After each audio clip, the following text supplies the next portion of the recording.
right, what is up, guys? How is it going? Hope you're having a very, very good morning, evening, afternoon, wherever you're coming from. And we're back with another episode of the Group Up podcast. The title is actually a lie. I forgot to change it. It is the Great December Debate. No, we will discuss Ramatra, but it will not be the Great Ramatra Debate. It is the Great December Debate, and I'm here with three awesome guests. So let me introduce them without further ado. In the bottom right of your screen, who will be lighting up, much like she lights up our conversations, is Skiesti. Skiesti, how you doing? Hi, I'm doing good. A little bit nervous. Oh, no need to be, no need to be. We're all friends here, except for AVRL, who is definitely an absolute enemy I'm not with a the friend. Junkrat, with the Junkrat in the back. Evil AVRL. How you doing, buddy? I stole the thumbnail. You put the tweet out and I was like, you know what, this is good. I thought you already had the Ramatra debate. That was the last episode, was it not? It was. That's why it was. The title was left over from last time. I've just changed it now. So you have to re-debate Ramatra every time now because he's getting patched. That's true. He's getting patched. We will talk about that. And of course, it's a point dear to my heart as a Ramatra one trick now. But first, I must introduce in the top left, semi-green screened is Lemonkiwi. Yeah, well, I'm green screen on my head. Whatever y'all want to do, I'm either in my green igloo. We're literally here. behind the curtain here. We see just Lemon with greenness behind her. Shh, don't tell. Leaks. Don't tell. You're not But, actually yeah. living in Lijiang Tower. Yeah, Christmas tree. That's so lit. Literally. Yeah, Good job. literally lit. Thank you. It does make an awkward bedfellow, but it's there and it's shiny, so it's vibing. Okay. So, there's been a lot to discuss, actually. At first, I was like, I don't know what we'll talk about. But then a patch hit. People started arguing about damage boosts on Twitter. And, yeah, Ramatra be vibing again. You're welcome. Exactly. AVRL, one of those key perpetrators of that. So, thanks for giving us something to talk about. But before we get right into that, I just want to get your general feelings, because this is I think all of yours first time being on the podcast since Overwatch 2 launch, maybe. So maybe not AVRL. Actually, AVRL's been on, but I've been back.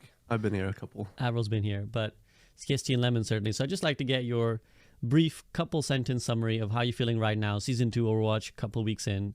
How are you feeling about Overwatch 2? Starting with Skiesti.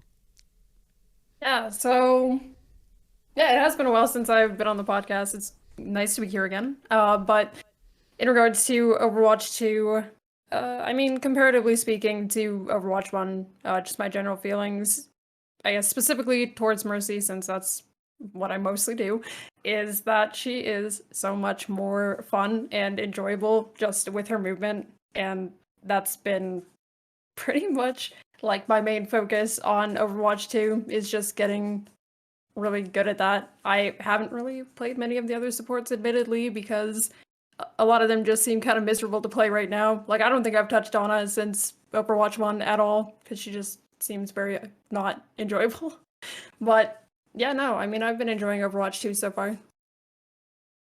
Interesting. Ana, one of the recipients of a good buff, and Ana, a character that Lemonkiwi plays. Lemon, how you been finding it? Yeah, tank. I've been just like rocking tank in Overwatch 2. I gave up on Ana because I was kind of getting smushed on from Winston players, so I was like, if you can't beat him, join him type of thing. So then I started playing tank, and then I hated my life, personally. And then the Doomfists and all that started coming out, so I was like, don't know about all that. So I went and played other games. For a little hot second, so I feel that has been, I think the last couple weeks have been very tough for me as well personally, just like not very fun. I also gave up on Ana after a while, just tired of getting fucked up basically. Yeah. Then went over the tank again, wasn't having a good time there. I have been enjoying grinding Ramatra and quick play, but I'm glad the patch came in, because until then it was a bunch of Doomfist hogs running around making my life miserable. And AVRL, too, yeah. How much you been gaming on the Overwatch 2? How you been feeling? Probably less than others. It's probably why I avoid all the trauma that other people have. I mean, it's still to me a better experience than Overwatch 1, just generally speaking. And I think that's not like shouldn't be a real hot take, although you'd be surprised. No, I'm glad I'm glad certain heroes are receiving some attention. I have personally not been a fan of some of the Doomfist changes. Like, a Doomfist buff is good because he was in the bin, but like I'm on the same kind of page with guys like Quaked where they're not buffing the right things, and they're empowering things that probably don't need empowering, and they're not addressing other parts of the kit like the slam that actually need a lot of help. Other than that, yeah, I think Ramatra needed some help, so I'm glad that super fast patch came through to help him out. Yeah, and I mean, we brought it up. May as well go right into it. So I'm going to show on my end some of the patch notes. So there has been a patch that dropped yesterday. Alec, the lead hero designer, Alec Dawson, with Flats and Emong on stream, announced the patch. There's some things that, just before we get into it, there's some things that they want but have not made it in. For example, hog nerfs, which is a sad news for all of us that no hog nerfs yet. But they're coming. They're working on reworking the one-shot, which I know, AVRL, you'll be happy about. But let's talk then about the Doomfist nerfs. Firstly, Rocket Punch cooldown increased from 3 to 4 seconds. The minimum damage mitigated required to empower his empowered punch when he's blocking is being increased from 80 to 100. And his passive, where he gains shields for everything he does with his abilities, has been reduced from 40 to 35 for all of his targets hit. So you weren't happy. You think the sort of interrupting the punch is maybe the bad idea, whereas going for the slam is the kind of area they need to go for? Look, it's like, oh, we made the punch really good. Oh shit, we made the punch really good, and then they, you know, like they grew meme. It's like, come on, guys, like this should have been obvious. It was going to be a problem. Like this is the part of the kit that I don't think anyone likes to play against. I mean, this is like Overwatch 1 stuff all over again. It's like the punch is not the thing that needs to be addressed. Like, it's not the part of the kit that, you know, needed help, in my opinion. It's they took away the slow from the slam. They won't give the slow back to the slam for God knows whatever reason. But they're happy to, at least prior to this very quick patch, they were happy to have Rocket Punch on 3-second cooldowns where you could just, you know, get a much easier empowered punch and just on a 3-second cooldown, basically, you know, group punch, if not just like get somebody CC'd, quote unquote, like have them knocked back and whatever and wall slammed on repeat. And it's like, you don't want him to have CC, but you do want him to have CC, but you don't want him to have CC. Like, what are you doing? What I don't understand. Like, what is the philosophy here? And you know, another tweet I put out was about Doomfist. I'm like, yeah, I'll say it again. Like, Beta 1 Doomfist was the best state that Doomfist ever was, and they just kept changing him unnecessarily for well, I say no reason. They had reasons, but whatever their reasons were, and you know, they've only made him worse, and now they're compensating him in other ways that make him worse as well. If that makes sense. Like, he's better, but he's worse because he's less fun to play against. So, yeah, I still feel like they're not getting him right. So can we just like go back to the Doomfist that was good when he was played in the league, and then everyone would be happy? Oh, is that? Oh, that's what you meant by Beta 1. Okay. Yeah. Then yeah. What he said, +1. Well, I mean, it does seem like even Doomfist players are unhappy. I just pulled up as well. Dante had a tweet. He said, it's actually impressive how they managed to balance Doom perfectly wrong. Just re-roll him to how he was in the second beta. So Dante chooses the second beta, and he's near perfectly balanced. Pretty sure he was already out-emitted by Beta 2, though. That's the issue. Is like, the last time he saw serious playtime in the Overwatch League was Mid-Season Madness, which was Beta 1. After that, he didn't really get serious playtime, and I'm surprised Dante would say Beta 2. Maybe he meant Beta 1. Maybe he really does mean Beta 2. That would be surprising to me, because he would know that during that phase he wouldn't have even been playing Doom anymore. But even if they brought him back to that state without the techs, because apparently the techs were all bug fixes, like, oh, the techs were bugged or whatever, sure. But yeah, I mean, I've seen the feedback from pros privately as well to developers, and it's all stuff that, you know, other players like Quaked have said as well. Not that they've colluded, maybe they have, probably not, but they've all just, good Doom players have all come to the same conclusion, which is like, this is what needs help, this is what doesn't need help, here are the problems. Yeah, I mean, I think there might have been some collusion, because I know Quake was trying to organize a literal petition amongst Doom players to... He's got a council of Dooms where he does have a council of Doom names. But I do think that there's, you know, like I said, I don't think there's many a Doomfist player around who's been... I don't think there were many even happy with how he was buffed earlier, and when he was getting played a lot in the previous patch and dominating the ladder and stuff. Even then, I felt a lot of Doomfists were unhappy because they felt it was like sort of unrewarding playstyles. And I think this has been a general gripe of the community, which I want to kind of take Skiesti's ear on, because I know this is something she's been upset about, which is that there's clearly a lot of very knowledgeable Doomfist players, or just players of any hero. And I think a sort of pain point amongst the community is in that the devs don't seem to consult this vast sort of knowledge treasure trove before making decisions. They kind of do it their own way, and then people aren't happy. So Skiesti, is that something I know you felt with Mercy? Yeah, so I mean, firstly speaking on the Doom thing is, yeah, I mean, I saw so many Doomfist players, people who main him or just like play him and are really good with him, saying that, you know, they felt like they weren't going in the right direction with him, and that they didn't even like him when he had all those changes and he was like really, really, really good. Like just objectively, they were like, we don't want this. And it is kind of similar to Mercy, in which like there's so many Mercy players that have a lot of time on the hero, myself included. Like I have unfortunately kind of spent like 6,000 hours in this hero. Like it's kind of ridiculous when you think about it, but you know, I'd like to think that I do have some valid points about the hero, and people as well like Neandra and EVA also have plenty of opinions on Mercy and feedback that has been shared and suggestions that kind of like just get dismissed. And I think, you know, you do have to think that, well, okay, they're not going to take all of that feedback just because, well, we just play the hero, I guess. But I think that you do have to admit that if you know a hero really well, that you do have things that should be listened to or should be like at least put into the conversation when you're talking about the hero. Like, I'm so sorry. Nobody asked for a 5 ammo buff on Mercy. No one asked for that. Literally nobody. I think in all of the suggestions that I've made and that Neandra and EVA have made, no one asked for that. Maybe we wanted the quality of life, like, weapon swap thing. I've seen that asked for a little bit, but nobody asked for 5 more ammo. I asked for 4, but that 5 is just too much. Oh, yeah, you know what? I mean, some people are saying that, like, we might as well just go to, like, 30 total, you know? Like, why not? But, I mean, even one of the most requested things is Beam not disconnecting when she Valks. And we saw that that was possible in the experimental that they did a long time ago with creators. And then it just was never implemented, and we were like begging for that for years.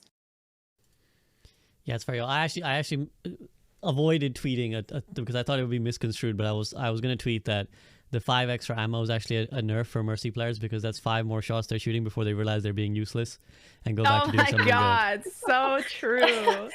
That change has literally only made a difference for me once, and yes, it's because my sensitivity is so high that I can barely aim anyway. Like, it hasn't really done anything. That Mercy change, like, really, like, I've been thinking for a while, and this is why I don't get on the, like, podcast, or I get on my little, you know, totem pole and, like, AVRL, and, like, hear ye, the patch sucks. Like, I don't, because the Mercy change has anchored to me that they are only patching for casuals, and I know that's the most obvious take, but the Mercy thing fully anchored that ink to paper for me, because only casuals care about glocking. Like, only platter below like really give a shit about, that's their hypest moment of playing, because when they're trying to think of like, how can we make Mercy more fun? Oh, I bet the casuals would love like more ammo, more glocking, because to casuals that's the only thing that they feel like they can really impact the game with. But obviously, if you look at any of Skiesti's videos or like any Mercy content creators, you know that you can have a huge impact not doing that, and your impact is away from that. But they want to make the game more fun for casuals, because that's where 90% of their player base is. They don't care about that top 5.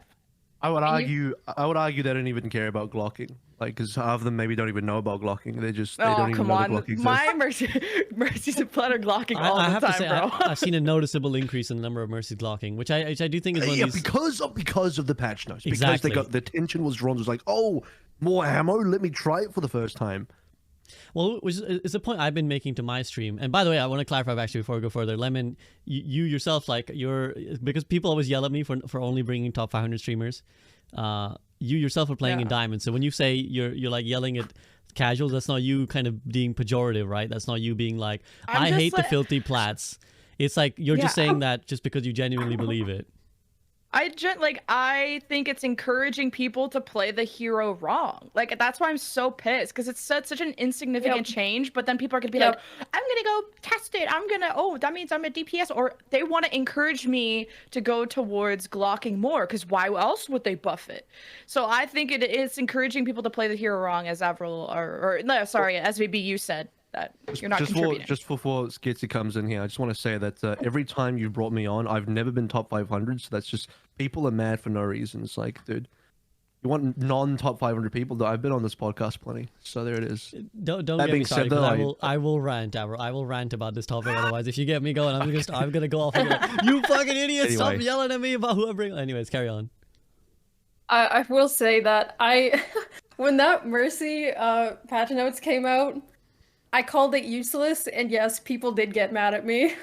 I was like, this is so, like, yeah, it's a quality of life thing, but man, this is useless, and like encourages people to, you know, pull out the Glock more, which is obviously not where Mercy's value is found, and it's just, it was so silly, that entire thing. I was so, don't get me started. Yeah, I think you know, we've been kind of laughing a bit, but I do think there's a serious point about when you buff something or when you pay something attention as a game developer. Even I think their justification would be, they'd be like, well, look, we're not trying to make a big change here. This is just like, in our mind, a quality of life change. But I think the problem is that it came at a time when clearly support players need more, like they want more buffs, right? They're like, we need more for our role. And so it comes at a time of like starvation, and then they're like, here's this. And so I think a lot of support players looked at it and they're like, firstly, that's all you got for us. But secondly, it makes the player base be like, oh, well, the devs are saying this is like a realistic thing that we should be doing. And even the developer comments were like, we noticed that Mercy gets isolated in 5v5 a lot more. And so we decided to give her like this Glock buff so that she can fight back. And it's like, listen, dude, if you're a Mercy player and you're on your own and you found yourself on your own, there's two scenarios. One, everybody else died, in which case you should probably die instead of going down with the 5 more ammo of the Glock. Or B, you fucked up, right? B, you fucked up to be on your own with no one to guardian angel to. And that's like to encourage. So I think to bring to the point, it's essentially leading people down a wrong path, right? As a developer, I feel like you're pushing them down the wrong path to say that this is even something that's like a viable thing. Oh, when you're fight back with the Glock. No, that's bad. You're just playing badly. I think this is why people sometimes get upset about like, well, do they know their own game? Are they even balancing their own game? Because they're making these changes and like, this isn't the way, right? It just feels... Oh, sorry. You can go first.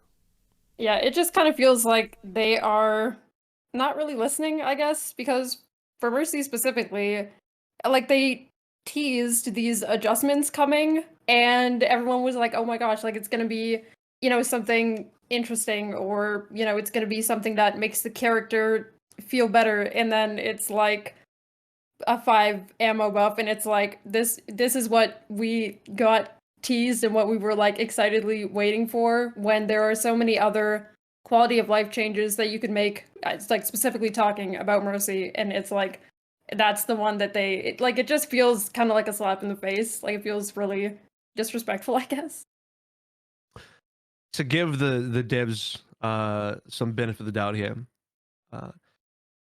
it feels like this is definitely not their answer for Mercy, but it definitely comes across that way. So I see what you're saying. It's like, oh, is this really the dev team's solution to Mercy? Like, aha, boom, this is what we plan for Mercy. It's like, probably not, but then you get into the philosophical discussion, like, so should they or should they not release sort of these micro adjustments, like just give someone a light tap in either direction in terms of a buff or a nerf, or should they only touch these heroes when like they have the solution, they have the magic, you know, the silver bullet here?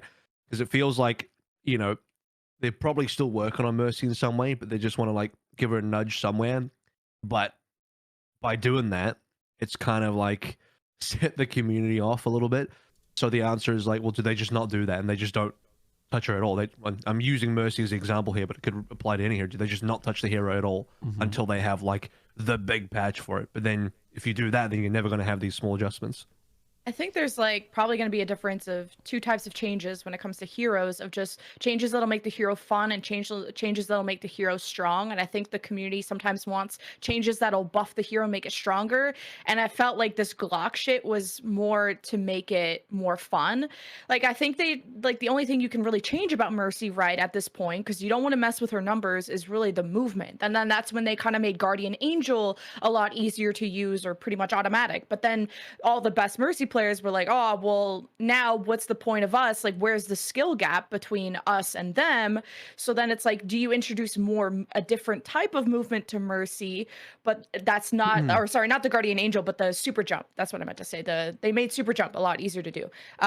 But if you introduce more movements to Mercy, then you're now doing changes that might make Mercy stronger. And who, like, no offense to Skiesti, but when it comes to the league, do we want Mercy to be super strong compared to other heroes that take a lot more skill, like in terms of mechanics to use? Like, do we want to see like the best supports in the world in the league play Mercy? Not that I think they really are thinking about the league in that aspect, but like, it's like, how do you tune that hero based on everyone else? Where do you want Mercy to stand?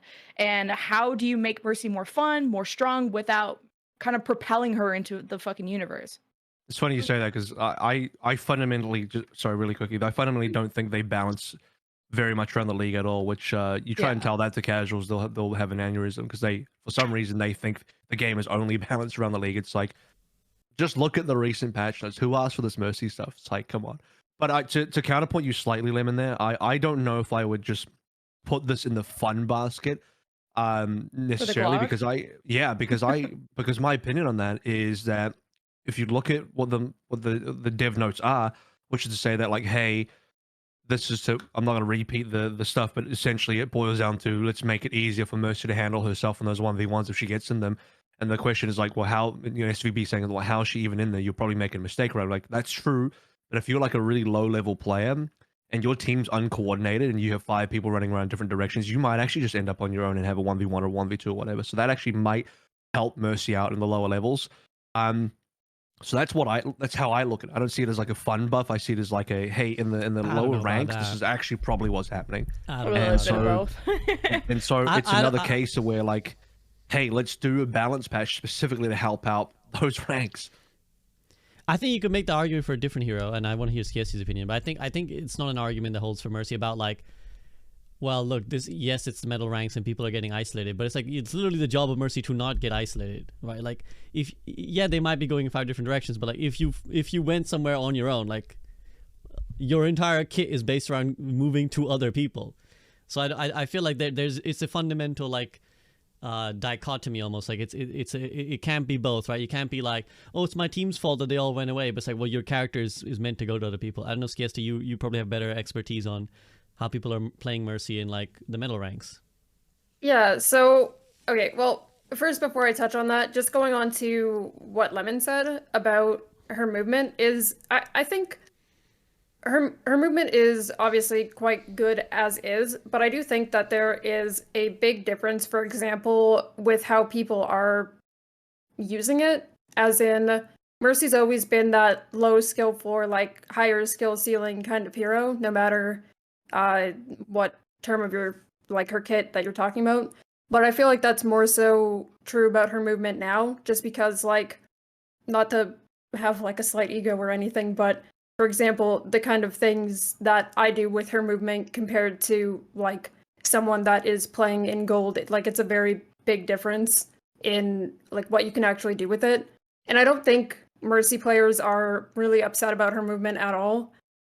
And like, I do have my opinions on it where, like, there could be a few small quality of life changes in terms of controlling the height, but that's like a whole other thing.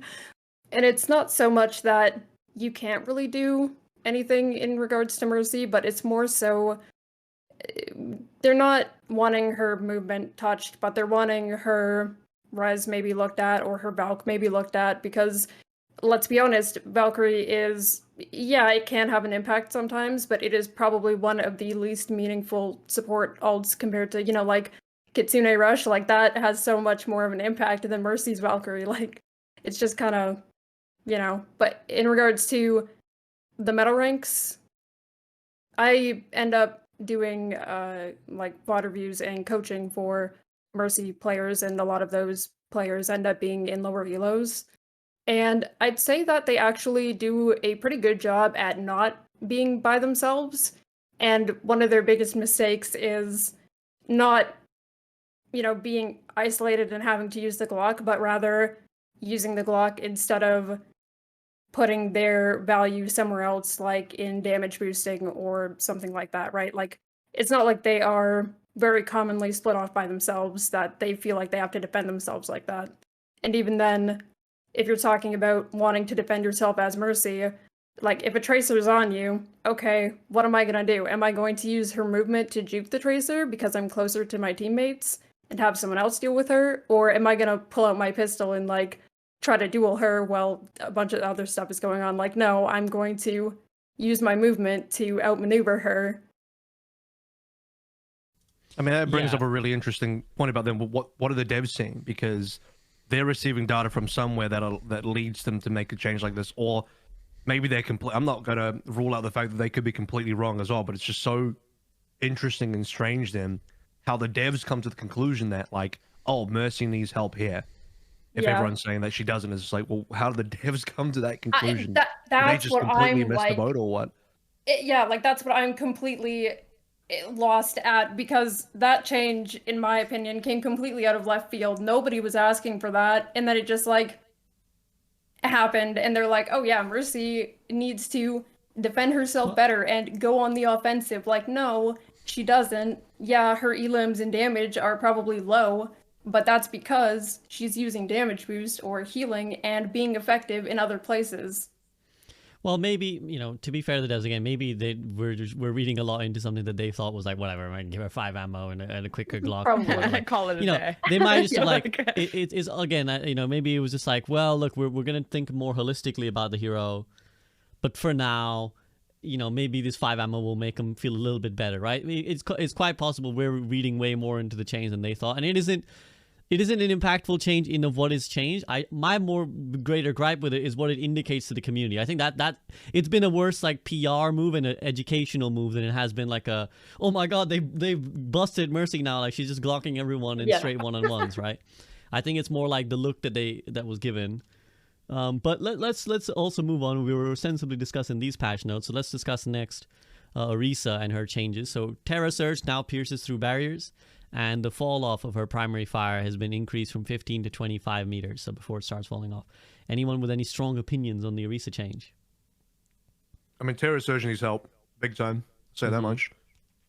So anything that improves Terra Surge is good, but there's a limit as well, because if Terra Surge gets too good, it's probably like annoying, right? So it is. I still think Terra Surge is one of the worst ultimates in the game. I don't know if this significantly changes it, but it does help.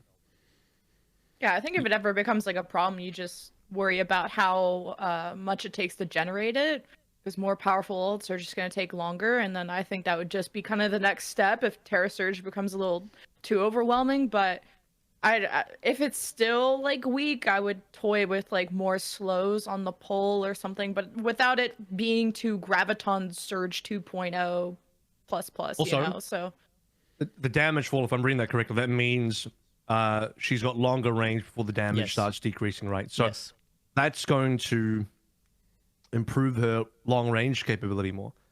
So this is going to always be my problem with Orisa is what is her identity? Is she a long range hero, or is she a short range hero, or what? Because she's trying to do a little bit of both, and I don't know if she does either really that well.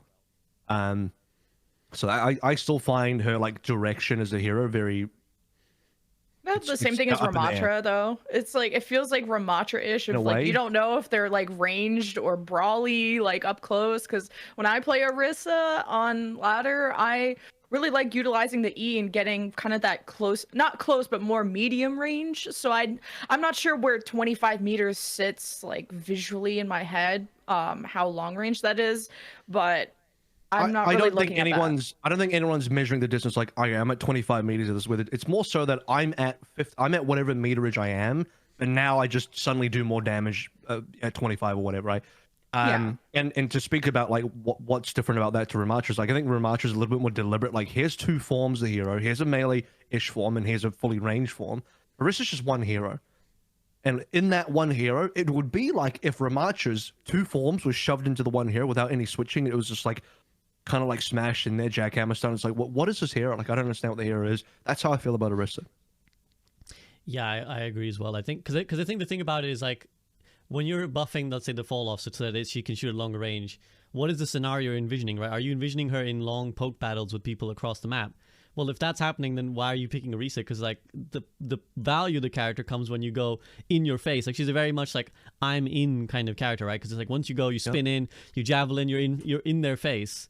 So it's like, well, when that's happening, where are you envisioning this sort of long fall off damage battles taking place? So I think again that's like a little bit confusing. Again, it's just like, well, what is this about, right? But it sounds like they're trying to, it's kind of like the Ramacher kit of like, that's why I thought they had like a similar-ish identity of the idea is you poke at range and then you have some kind of gap closer to go in. And the issue with Ramacher is they didn't have like a gap close. You kind of slowly walk up, so they made the speed better. And Orisa, you can kind of E in if you want. So it's like, I mean, the idea is to shoot them from range, get them low, then go in. And that's the identity of both those heroes, is weaken them first, then go and brawl or do something close. I think that's probably the most likely explanation. I think they're probably like, well, we want her to compete with Ramatra a little bit in this sort of hybrid tank and sort of poking at long range, because I guess that was certainly her identity in Overwatch 1. And there could also just be a hangover from the devs as well. Like they may have changed stuff, but they might also still see her as like, we see her as one of the poke tanks. You ready for a hot take? I usually save these for my Twitter. Oh, but I'll give you the impressions here. Live. If they were to read, let's pretend, for example, Orisa was she basically is a new hero, but let's pretend Orisa is still old Orisa, and they introduce a new hero with Orisa's current kit, like Magnus or whatever from the Colosseum map, and that hero had Orisa's current kit. I would firmly bet that new hero with Orisa's current kit actually wouldn't have her gun. The gun wouldn't make it to the hero. No, it wouldn't. Because the gun doesn't make sense with the rest of the kit. So if you were to put Orisa's kit into a brand new hero that's not called Orisa, the gun would it might not even be a gun. It might be something that actually like makes more sense for a melee. I don't know what that would be. Maybe it would be a javelin. Because like the entire rest of the thing is the javelin. I guess he just prod with a javelin, right? Maybe. But my point is like if the kit was transplanted into a brand new hero, that brand new hero would have a lot more direction in terms of like, this is what the hero is meant to be. Okay, you get to fortify and spear spin, and you be in someone's face, and you terror surge, do all these things up close, and you don't have this long range gun that now has a damage fall off at 25 meters. Like that part just doesn't make sense for the rest of the kit. That's my hot take. Is like, if you redesign this hero, the gun wouldn't be with the hero anymore. I think it's a very reasonable take. I need some more spice from you later, AVRL. I need some like real garbage takes coming from you later. I just why does it have to be garbage? Wait, what? Garbage. So it's clippable. Hey, you gotta get the farm engagements. Your garbage can be someone else's gold, it's fine. But I think back at like the tank experimental patch when I was like thinking about like, oh, how do I give like an identity? And this was like Shield Orisa at the time, and like I really like thought Orisa would be so cool as a battle horse with close range utility, because there's like different like types of close range characters, the ones that like do damage, that brawl, that displace, that snare. Like there's so many examples in League of Legends, and that's why I like mainly looked at that during like kind of the design. And I'd always thought like Orisa would be so cool if you can go in and just do slows or utility and stuff like that.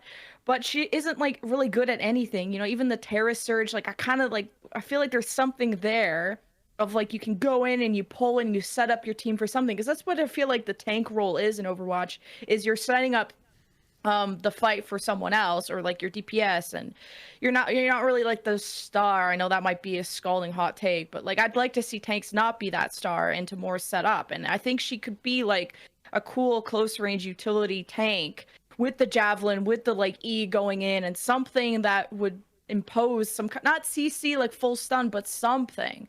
But I know Overwatch is trying to get so far away from CC because for some reason the Overwatch community is so allergic to it compared to every other game that abuses the hell out of CC. So well, because it's a first person shooter game at the end of the day, and CC has never felt fun in FPS. Also, I feel like we may have overcome it, but I want to first, before we move on to that topic, I want to hear from Skiesti if Skiesti has any thoughts on Orisa or just what we've discussed in general.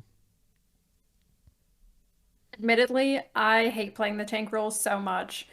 So I don't pay too much attention to thinking about exactly how they're balancing it, but I mean, Urisa's Terra Surge felt incredibly underwhelming in most cases, especially because it's pretty easy to get out of. So it's nice to see that they're like trying to give her a bit more of a push, a bit more of an identity.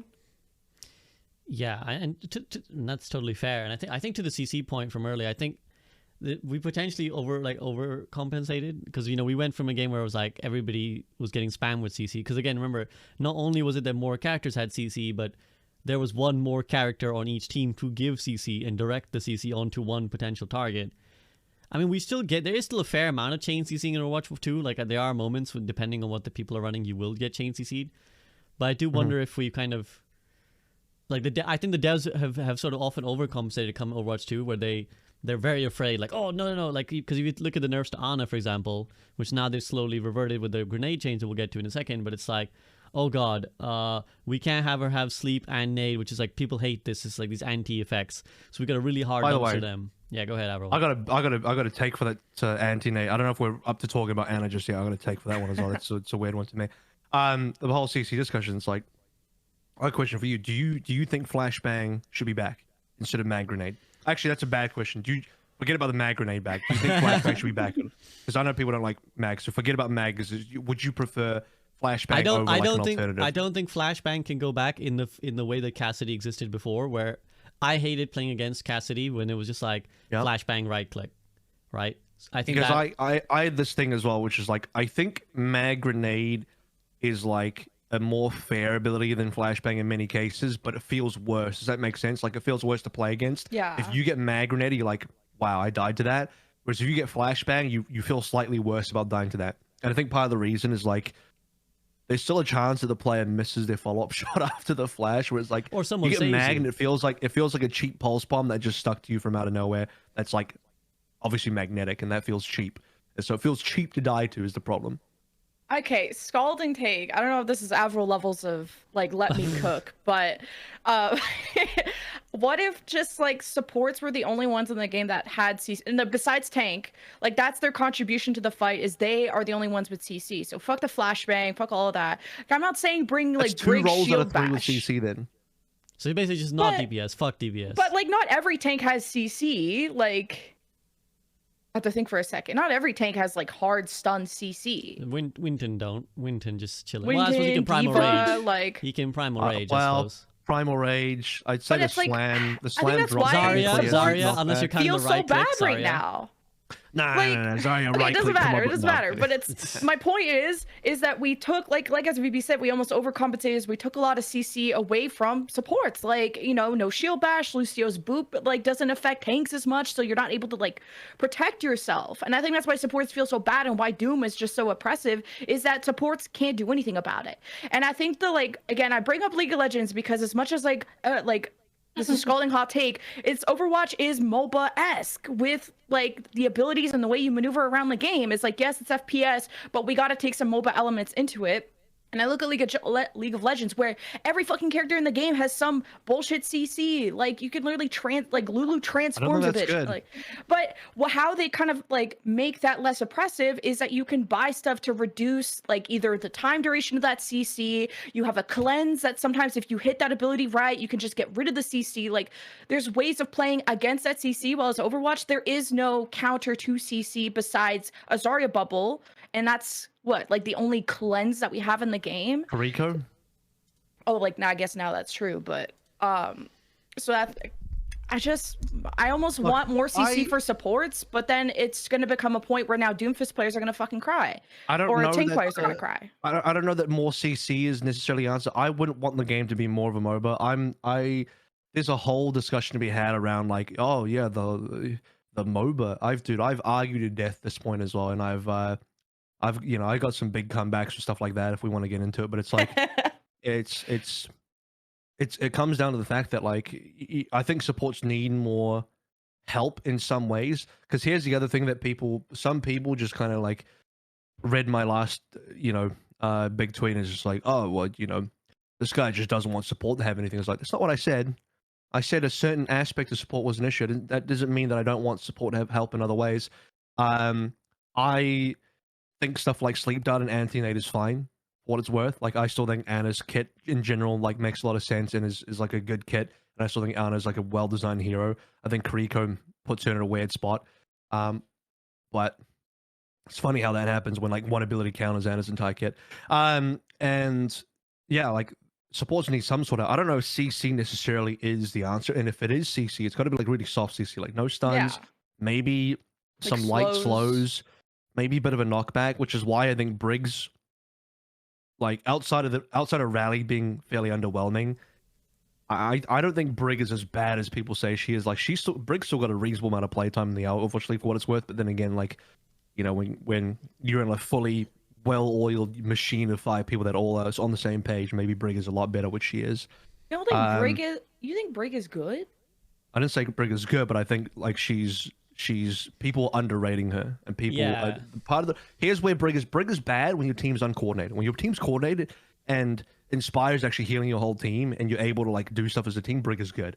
But in like, you know, anything below top ranks, even in top ranks, so people are not necessarily. Also, you have to. The comp has to make sense with Brig as well. There's a couple of things that are prerequisite to Brig being good, and those prerequisites are almost never met in like the general game, which is why she feels bad. Is what I'm saying. There's definitely heroes. Go ahead, Skiesti, you go.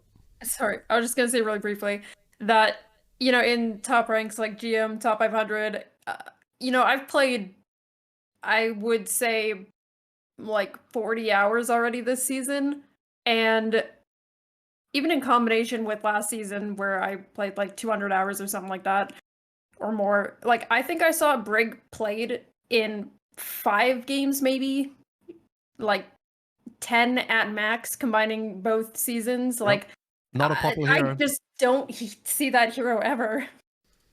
She's not popular, no. Yeah, there's a lot of nuances to that, though. I think, firstly, I feel there's a lot of heroes that are just very either difficult or almost pointless to play in solo queue compared to team environment Overwatch. Like, Reinhardt is a great example of, like, the experience of playing Reinhardt at a high end versus playing him with, like, in a team is completely different, because you either build a team around Reinhardt, or this hero is just like fundamentally really difficult to make work. And I think Brig, obviously, perhaps lower appropriate, is like a mini version of that, where if people are playing around the Brig, again, this is why she's always been bad in the metal ranks, right? Because people have to understand how Brig's character works and how to like play around it. And you know, in the metal ranks, people just bash forwards with Brig and treat her like a Reinhardt and they die, right? And so it's like both the Brig player and the player around them, or the team around them, don't understand how the character works. But I think there's like a lot of also perception falls into that as well, and I'm sure the devs would say, you know, you guys, like we often have balanced heroes, but because they're not perceived as balanced, or you guys perceive a hero to be overbalanced, you just run it down on that character all the time. And I think this is one area where especially the high-end community probably does hive mind a fairly high amount, where we kind of quickly come to a conclusion, no, this is bad, that's good, this is bad. Not to say that it's incorrect or not, but oftentimes people do end up proving those things wrong. You know, they'll come along someone who, you know, for example, Joystick right now, number 7 on the leaderboard on Reinhardt on controller and PC. So it's like, you know, obviously he is a difficult hero, don't get me wrong. As a former Ryan main, he's definitely not a fun hero to make work right now, but there's Cloudy more doing? nuance. I think Cloudy completed an unranked to GM no shield only challenge. So he completed an unranked to GM with no shield as Reinhardt. So he got to GM. So like, I mean, and again, you shouldn't use these guys as necessarily examples, because they're obviously freaks of nature that they're able to make this kind of stuff happen. Not the average player is not able to do that. But I do think, and this is where the impasse comes from having like a competitive game versus a fun game that people want to play. If you left the balance untouched for ages, people would find things that you didn't find for a while, right? And people might find, oh, actually Brig can work like this or work like that. But then like when the patch is constantly changing, and let's say Brig gets no changes, people sometimes forget. Even if other circumstantial changes might actually bring her power up, people often underestimate, I think, to bring the long story back. Right. I think people underestimate the power of certain heroes based off of like the immediacy of what's being played right now. 2 things. One, the whole Cloudy thing, if it wasn't for the fact that he was winning, what he'd be doing would be reportable for throwing. Oh, I think he tried once before and he did get banned. Like he tried that before and his account got banned for throwing. Like, thankfully he was winning to get the GM, because if you're losing playing like that, that's actually throw. Two, Brig is like a very heavy team hero, I'll say. Like, she's not a very self-sufficient hero in many ways. Even though, like, I think if you're like an excellent Brig player, maybe you can make her that way, but she's designed to be like heavily team focused based on how a kit works. Rally, you need your team to group up. Inspire, you need your team to group up. And then, okay, your other abilities, you can make some plays on.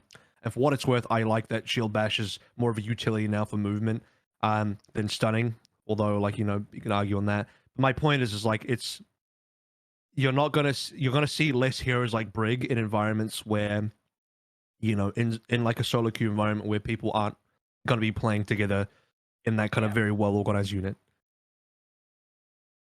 There's actually an interesting point I want to make, but I want to ask if any of you guys have any thoughts on this, because I've got a very wide-reaching point that I want to make that's not relevant to this exact discussion. So Lemon or Skiesti, if you guys have any thoughts on what's just been said. No thoughts. We're good. No thoughts, head empty. I was going to say that I think actually one wider point, and I've been mulling over this for a little bit, is that there's definitely like, Overwatch is almost unique in a way that very few games have gradually changed so drastically, and like if you look at point A and point B are so different. And like if you take, for example, other long-standing esports or just games that have been around for a long time, like League of Legends, Dota, CSGO, the games have obviously evolved over time, but the fundamental experience of playing the game has still been the same. Of course, nuances are nuances. But, you know, I grew up playing Warcraft 3, Dota 3.7, Dota All-Stars, and I hopped back into Dota like towards the end of Overwatch 1. And yes, obviously there was a lot of difficulties for me to learn, but the game was the game still functioned the same way, and things that had been changed were fairly intuitive. Yeah, go ahead. Because there's a fundamental grounding aspect of those games. Yeah, that's meant to be evergreen. So, for example, in MOBAs, it's like the whole 3-lane structure, and it's the farming minions for gold, then buy items to level up, and then take down the enemy base. In games like Counter-Strike, and Valorant, I'll say, it's the gunplay aspect. Like, here's the guns. We're not going to really add or remove anything. Might do some slight balancing, or in CS's case, they just don't touch the game at all. And then that's evergreen, and what changes is the maps you play. So in MOBAs, what changes is the heroes or characters or champions you play. And then beyond that, because when you think about it, League of Legends actually had a lot of changes outside the map. The map is fundamentally the same, outside of some things being moved around the map. But it's otherwise like you've had a shitload of new champions over the course of the 10 years the game's been out. The design of those champions has the level of complexity has gone up like 10x. The map has been overhauled in some areas, but the 3-lane structures is intact. Like, that is the evergreen part, and the other items have gone through so many changes. I've played League since like season 3 of League, which is like the 3rd year of League, and now it's up to like above 10. So yeah, like in Overwatch, I guess, what would it be in Overwatch? Because it's like the inter-hero gameplay, but that's kind of changed to like 5v5 from 6v6. The maps obviously changed. We get new heroes as well. On some level, you have to think like, well, what is the kind of like evergreen content of Overwatch that defines the core gameplay? And is it just like kind of the 5v5, 6v6 hero battling kind of each other thing? Because that's also changed a lot if you think about it. So I guess what I'm saying in a roundabout way is I fully agree with you, but yeah, when you look at those other games, it's also not surprising why they haven't changed, because there's been very solid anchoring aspects of those games that are meant to not ever change. 100%. And this is something I've like, this has been brought up on the podcast many times, which is like, on a wider level, my sort of plea to the devs is like, well, figure out what that is, and you know, like, what is Overwatch? When you really condense it down, it's like, as you said, with MOBA, it's like, okay, it's 3 lanes, creep, spawn, heroes fight, and the kind of rough structures within that are also fairly cemented. Of like, one guy goes here, 2 people go here, you know, 1 support to help this guy, you know, like those. Actually, really like, quickly, you know what? Games like League of Legends have only become more like cemented in the way they play. So we talk about and Wanted very quickly brought this up to the table, then retracted this whole like, oh man, I don't think roll lock was good. It's like, brother, you don't want to get in that discussion. And the whole thing behind that is just like, I think the game becomes better when there's more rules set, because the more chaotic the game is, the less defined. Like, well, what is the game? No one knows if it's like super undefined. The more rules you have, like, no, it is 2 supports, 1 tank, 2 DPS. The more refined the game is, like, okay, this is the actual core gameplay experience. That's how it should be. This is why I like no one should really be against role lock, and the people that are have like mega rose tinted glasses, or like they are true flex players that want to play literally every single hero, and they want to do that within a single game span of one map. My point is, like, games like League of Legends only became more rigid because they said no, you're gonna do two champions at the bottom, you're gonna have a jungler, you're gonna have a mid lane, a top lane, that's it. You're not gonna do anything else special. You're gonna specifically play like this now. The game became more rigid over time. Yeah, and I 100% agree with that as well. And I think we can definitely have the role log discussion later on in the podcast. I think it's an interesting one just to bring up because there has been a lot of rose tinted glasses on many aspects of Overwatch 1. But the point, to bring the initial point back, and I do have something meaningful to say, is that I think the hangover has hurt Overwatch. The sort of gradual changes has actually hurt Overwatch, because I think while a lot of people value the flexibility, they're like, oh, well, I like that Overwatch kind of evolved rather than been kind of decided. I think the Brig example is a perfect sort of microcosm of how it hurts Overwatch, where it's like they took this hero and they like, you know, she was sold as like, here's this, you know, Squire. She's basically like a mini Reinhardt in the support role. She's going to go in the front lines and bash. Turns out the way you play her is sit in the back line and protect and deflect, right? You're kind of like more this orchestrator from the back. Then they changed the bash, which is like the stun, so that it doesn't stun. And yet the vast amount of the community, especially in the majority of the player base, are still treating the bash as like, I'm going in to stun this guy. I cannot tell you, whenever the rare occasions I do see Briggs, they're just bashing into tanks. All the time they're bashing into tanks, right? Like when I was playing Reinhardt, I'd have Briggs bashing into me all the time. When I'm Ramatra now, like they bash into me and I'm like, okay, well my punch goes through your shield anyway, so like, fuck you then. So that hangover hurts the community because they don't, especially because not everyone keeps up super hard with the game, right? Not everyone is like following every bit of news all the time. So like when you change things that are basically fundamental, but you don't really, there's not too much of a mulling on it or explanation of it, the community is left behind. And you can look at this for the monetization as well, right? It's like we had the pay game, now we're in the free-to-play game, and I still see yet so many people say, well, I paid for Overwatch 1, so I refuse to pay for X in Overwatch 2. And it's like, no, but we changed. Like, we had a whole the whole 2 thing. Did you not notice the 2 at the end of the Overwatch? Like, we had this big change, or whether that was 6v6 to 5v5 and 5v5 to, you know, to like, or like 6v6 open queue to roll lock to now 5v5. Like, things changed, but we didn't really bother to explain what that meant for the player base. And in many ways, I don't know if the devs consciously knew every single thing that was going to happen with the change either. Of course they can't, but I don't think it was always specific direction of like, this is the game we want it to be, versus I think roll lock would be better. And I think to summarize the point is just that I do think direction would help Overwatch with a lot of these issues where people are left behind and they haven't like understood what the game has become, because we didn't actually have that conversation of like, no, this is what the game is now. Does that make sense? I get the hangover part. I think it's, but what do? Do you tell as a dev, you can't just get on the mic and be like, yo, shut the fuck up. It's a new game. Pay up or shut up. Like, you know, there's not that transparency that they can have, you know? So it's the shield bash thing. I think it comes back almost to the conversation we had about identity, where people associated Brig with a certain identity of being one of the best heroes when it came to stunning people who were diving you, or at least trying to help be a sort of off tank in a way of you could go up and stun a tank to relieve pressure from your tank.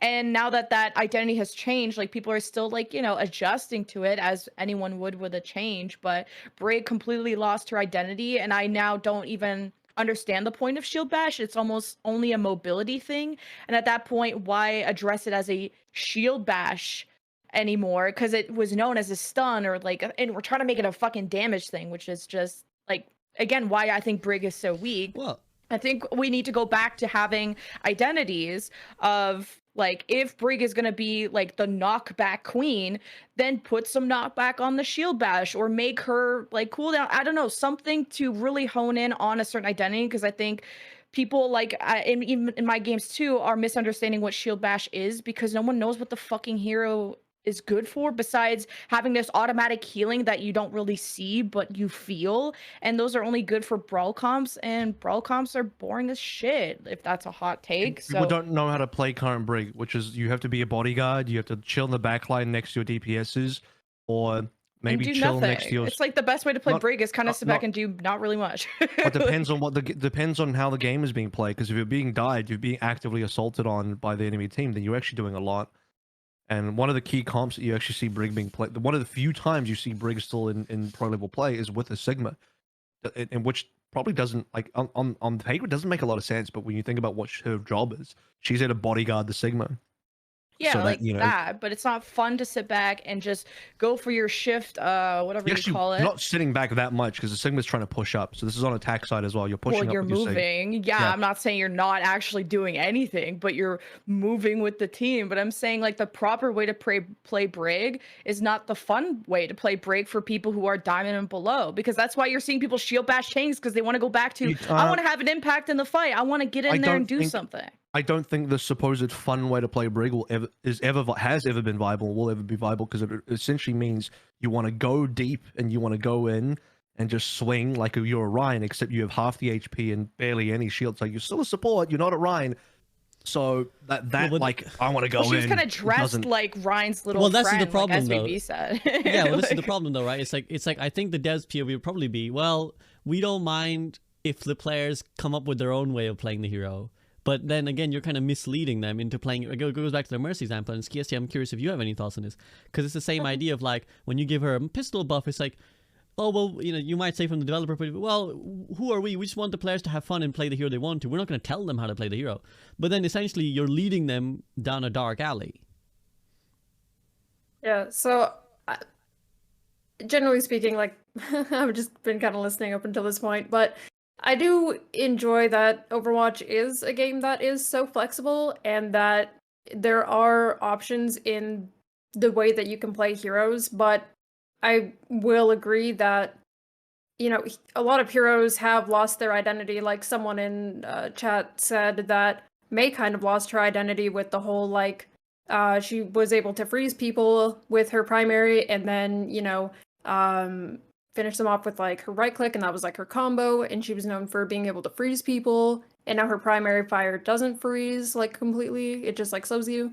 So, you know, that's, and I even think maybe with Sombra, I've heard a lot of Sombra players say that, you know, they're really torn up on her identity right now because the thing that she's supposed to be good at is like they, you know, are just messing that up completely. And then even with Mercy, something that I see a lot is that people are like, oh, they should remove res and bring something else on. And I do think that this might be controversial, but I do think that Overwatch 2 kind of outpaces Mercy's Resurrection, where at least I find myself, I don't really res as much anymore. I do when it is safe and when I know that I have to like maybe turn a fight or whatever. But most of the times I'll end up contributing Valk for that, and then I'll have to like Valk and res if it's something that needs to, you know, really happen, but it's kind of dangerous. But otherwise, it just normally, it feels like with the cast time that it has, like the animation and whatever, it just feels like it gets outpaced. But the likelihood of them ever removing res is so slim because that's part of Mercy's identity. Like, you take away res, and this thing that the hero was like kind of built on is, you know, like that's a major thing. And yeah, I do think that there is this problem of heroes potentially losing their identities, and then specifically it also restricts what they can and can't do. Well, this is the interesting bit, though. Okay, you go after. If you go first, you ask your question. For the class. This might actually be a question. Anyone can answer this one, but maybe for Skiesti, it's like, what do you think about heroes who lose their identity, but the identity wasn't particularly healthy? And I'm going to specifically restrain this to talking about May and Sombra for now, because we'll get to Mercy as well.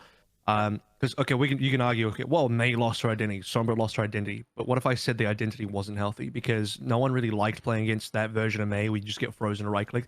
No one liked playing against Sombra either, where you just get hacked out. Like, that's not fun for the game. So if it's not healthy for the game, is it worth keeping those unhealthy abilities in for the sake of identity? And also, I want to. Sorry, I'll just quickly add, and then you go ahead and respond. I just want to quickly add is that this goes back. Maybe I'm just harping on my point over and over, but this goes back to the idea. Overwatch has changed its identity lots of times. like 4 or 5 times in a significant way. So it's odd for us to say, well, this hero has lost identity when the entire game has shifted its format and what it's supposed to do. So like surely we have to change the heroes to fit the new identity of the game as it keeps emerging and re-emerging, right? Yeah, go ahead, so Skiesti.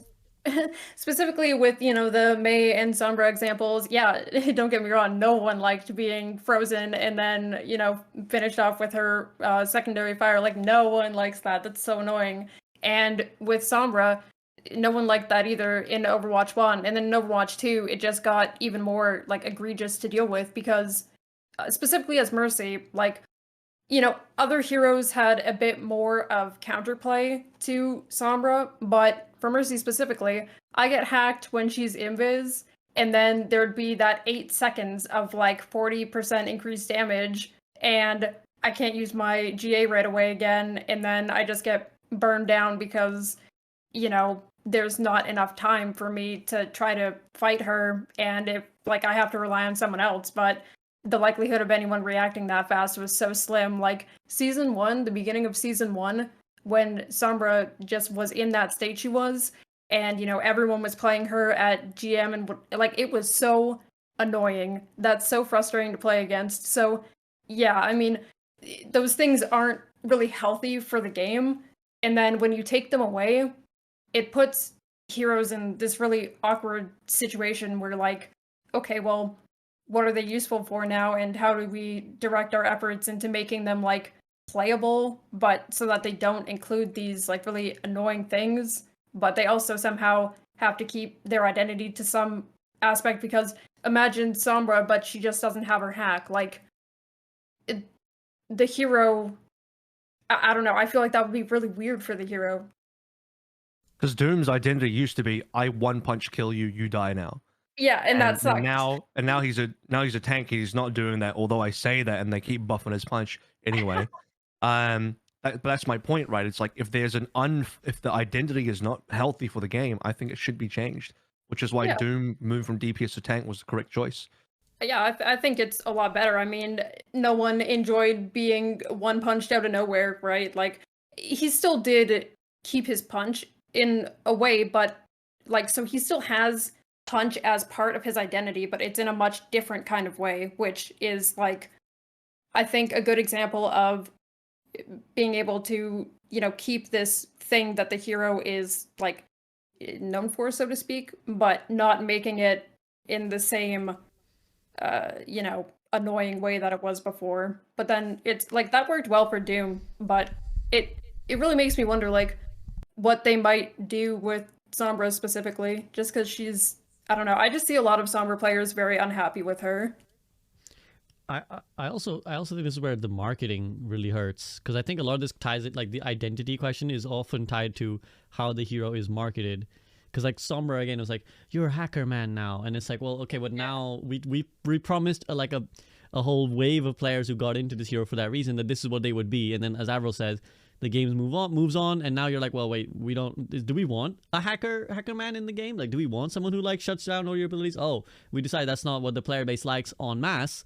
Now what do we do? Or again, Doomfist, where it's like, you're a badass who just like, you're one punch man now. You just punch them in the wall and they die. Oh shit, we realize that's not something we want.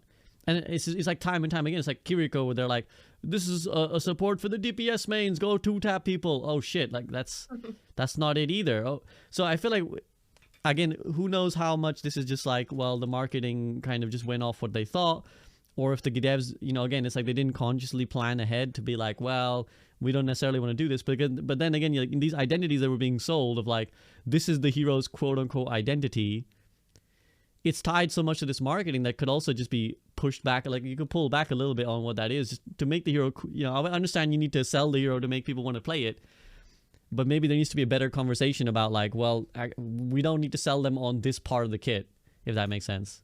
AVRL? I drop another take. Something. Go for it. You're ready for another take? Got a few of these today. Got a few of these banked up. Noting these down. If the devs were to remake Overwatch, no, let's pretend Overwatch never existed. This game does not exist. Which, fun fact, it would change the entire landscape of gaming, because then like games like Valorant would be very different. Anyway, Overwatch doesn't exist. Blizzard are about to drop Overwatch soon. Overwatch, there's no Overwatch 2, it's just Overwatch 1. There's no Overwatch, it never existed. But they're dropping Overwatch as a 5v5 game, as the current core gameplay loop of 5v5. My take is that certain heroes, like Sombra, just wouldn't even make the cut in the game. That character will be dropped in the cutting room floor, wouldn't make the live game. Why? Because I think there's a bunch of mechanics and designs that are antiquated, is that the word? Yeah, They're basically out of antiquated. date. They're basically out of date in Overwatch 2. And you can sort of see that because Overwatch 1 was a very different game in its gameplay overall, which is a bit of a meme because, you know, you could argue it's the same game. But anyway, the point is like you have certain heroes like a Sombra in the game, and it disrupts the gameplay loop where it's just like, here's a big stalemate. Nothing's really happening. Everyone's waiting for ultimates. The classic 6v6 gameplay where we're just sitting in a choke, no one's doing shit. And then suddenly someone gets an ultimate and the game changes. And that's where, like, oh, big EMP, now things can happen, right? Or Doom can disrupt the game, be like, okay, now he suddenly just one punch killed somebody, now the game's changed, and the stalemate has ended. So you have a lot of these, like, kind of things that exist in the game to break the stalemate and actually move the game forward. Otherwise, it's just locked in this perpetual infinite 6v6 experience. And so stuff like the hack, which used to have, because in a game with a lot of CC, we're like, that was just fine. Like, you know, we have flashbangs, we have shield bashes, you know, Sombra hack is just, that's par for the course. You just have another CC because that's normal. Everyone's got a CC, right? And in a game where that doesn't exist and you have a whole character built around, and this is the one part where I'm like, you could debate, and I would debate whether Mei's left-click freeze is really her whole identity, because I don't think it is. I think it's part of the identity, but not. But I would actually say Sombra's hack, the right-click, the manual hack, is it's like, that's an extreme part of her identity, right? Which is why now, in Overwatch 2, it's weird. If you want to move that towards damage, it doesn't feel right, because now she's some invis assassin. That doesn't feel good. But you don't want to give her a CC again, so where are you supposed to put her? So she just doesn't really fit in Overwatch 2. She's one of those heroes that I think if you were to redesign Overwatch from scratch for a 5v5 game, she just wouldn't even be in the game. Because her kit just feels antiquated. It feels left behind, in a way. I'm gonna let Lemon I just think, like, Go on, Lemon.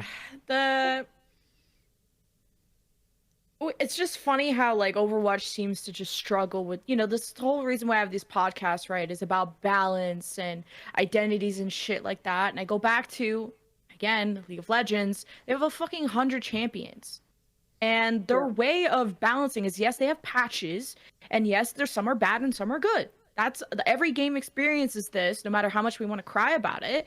And it's just going to be impossible to balance. But there are ways of kind of nerfing the subtleties of how oppressive some things are, whether, okay, CC is really strong in the game, we have cleanse, we have merc treads, like, etc. Oh, the tanks are really tanky. Oh, you have giant slayer and items that are specifically tailored for people with high health.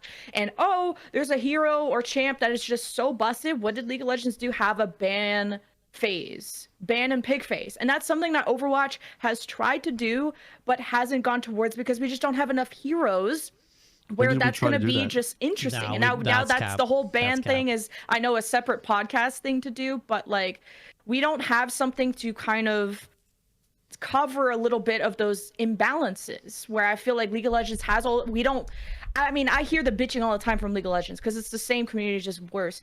But it's they have ways of getting around things that are a little bit strong, and Overwatch doesn't. We don't even have, like, a ban thing. So can I just to League of Legends? I just want to speak to League of Legends, just a brief, because I know you want to talk about the ban thing. Sort of. I'm gonna go on I'll talk about the items real quick. I was gonna bring up items. Because I agree. Like, as far as, like, items goes, like, yeah, you could change your build to try and quote unquote counter something. But the way League of Legends now is that it's again, the game for League of Legends, in my opinion, is only becoming more rigid, not less. And so even the item builds are becoming rigid. Like, if you're not building certain things on your champion, you're just playing that champion wrong, no matter what matchup you have. And it's like, if you're playing a tanky character that's meant to be a tank, you're supposed to be building the tank items. You're going towards X, Y, and Z. But there's different types of tank items. That they do some There's things ones for different, health, but there's ones for magic resist, there's ones for armor, there's ones for like anti-CC, ultimately they reflection. all do the same thing. They all give you some health and magic and resist and or some damage mitigation. Like, all those tank items ultimately achieve the same goal at the end of the day. The numbers might be different. This one might give you 300 health. That one might give you 400 health. The numbers might be a bit different. That's but they less achieve the rigid same than goal. just being in Overwatch and having 250 health No, or the and plus point, armor. hang on. You know? My point is the identity of the champion isn't drastically different. Oh, you know, is it really that different? Am I not a marksman now because I built Kraken Slayer instead of fucking Shield Bow? It's like at the end of the day, like There is identity different, wise, like there's like a Maokai build where you can build a burn tank, like you can throw planets and become a burn character where you're basically more damage based, or you can be a tank that is full tanky. Like there are different identities to tanks. There are definitely. I have a question. Go ahead, Skiesti, you go. Just in terms of like grounding this topic, I think a little more, how are we wanting to relate like items in League over to You can't. Overwatch? That's the other Like, thing, you That's what I cannot. think is 'cause, right, so like, we Overwatch don't- doesn't have that. have that. you can never have So, that. you know? You really can't. So Never. Yeah, I mean, like So It's hard to imagine no, it. absolutely not. Because what do you want to do? Increase the complexity of the game more? It's like it would what do be you- a how whole how nother would you game. even? It'd be Overwatch League 3. of Legends It'd is be Overwatch so 3. like, oh my god. Okay, I actually used to play League of Legends before I played Overwatch. Like that was my main game. It was what I did with friends and you know whatever. But that game was always so confusing because they had such detailed and like they wrote essays for every single like ability of the champions, and then they had essays for like all the items, and the items change like every season or something. Like I tried to play a Norm a week ago or something like that because my friend was like, hey, you want to play Norm? I haven't played this game like normals in years. So I was like, okay, let's play Norm. I got in there. I don't know what half of these things are. What's that champion do? What is that one? I went against like 3 new champions. I didn't know what any of them did. And then I had to read all the items. And I'm like, this looks new. I've never seen that thing before. I got so confused. Like, So- it's so complex. And then like translating that into Overwatch would be like a whole other thing. Be impossible is what it would be. But like, Yeah. I could maybe imagine it in a very like simple kind of situation, but it's like such a complex system, and I do like that, you know, Overwatch does have this like FPS MOBA kind of vibe, and I do like that it's not just a straight FPS, and that's probably what attracted me to it in the first place, because they do have all of these different things and ways to be useful, and you know, but it's also like, I guess in this specific conversation when we're talking about items, it's just like, how would we even begin to translate that into like that kind of system into Overwatch? we can, and you know, I think you can, it's- but I think- I'll save my hot takes for another podcast. Well, so the thing is, you know, I definitely think we should like look at what other games are doing and borrow and kind of like, hey, they did that successfully. We could theoretically do items in Overwatch, but it would change the game. It would be a different game. It wouldn't be Overwatch But anymore. It would be, I it'd be an think entirely that would be different the game. answer to dealing with imbalances. Is No, what I'm saying. okay, don't. I strongly disagree because I think it would just. Okay. I mean, it could. Let me change that. It could. It would just be a different game, because it just would. So here's the thing: the difference between there's like similarities between other games and there's fundamental differences. The fundamental difference between Overwatch and let's say a MOBA is that the in-game like characters don't essentially change what they are or what they do.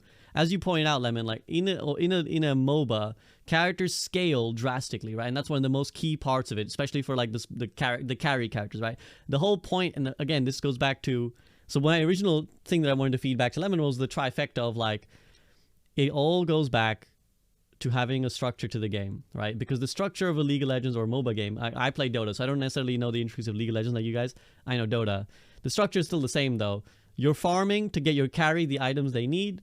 Then the carry, like you're building the early game around getting this guy fed, getting them strong, and then they kind of take over to a point where they're now unkillable, and that's how you win the game, right? So that scaling aspect just does not exist in Overwatch. The best thing we have to customize is ultimates. Like that's the only thing that like could be changed per like what the time of the game is, right? Like maybe if you're building your ult faster, you're getting more ults out. But beyond that, like the cooldowns are the same, the damage is the same. So like the character is always the same. So like, I don't know if the item equation, the item equation would drastically alter that. And that is one way that the game balances itself, right? The game of MOBA balances itself because in the middle of a game, you can be like, uh-oh, this is happening badly. This item will allow me to better answer the thing that's happening. So that is one benefit of getting items in the game, is it allows you to customize. But it all comes back to that structure thing. I've forgotten the original point we were arguing about anyways, which is fantastic. That's why I like this podcast. But like bringing the reason that, okay, yeah, I remember now. The reason that you're able to introduce like 100 champions and still have the game fundamentally play the same way, it goes back to that same idea. The game state did never change. What League of Legends was supposed to be, or what Dota was supposed to be, never changed. It's still, no matter what, it's still okay. We got the tank, we got, you know, the supports, the 2 supports, and they got, I guess they got their soft role lock, right? And then we got the carry. Or sometimes you flex around that a little bit, but the game state doesn't change. Of like, okay, we got to get these guys fat. Their comp maybe scales better than ours. We got to win earlier. Blah blah blah blah. The fundamental experience remains the same. Overwatch's experience has changed so much over time, which again is why the confusion exists. Because how you play Overwatch in GOATS is completely at opposites to how you play Overwatch in like double sniper meta, right? It's like it's literally a different game. The GOATS is like literally just MOBA, and then, so the problem, while that's fun, and maybe some people feel like that's what they brought them to Overwatch. That's what the joy of Overwatch.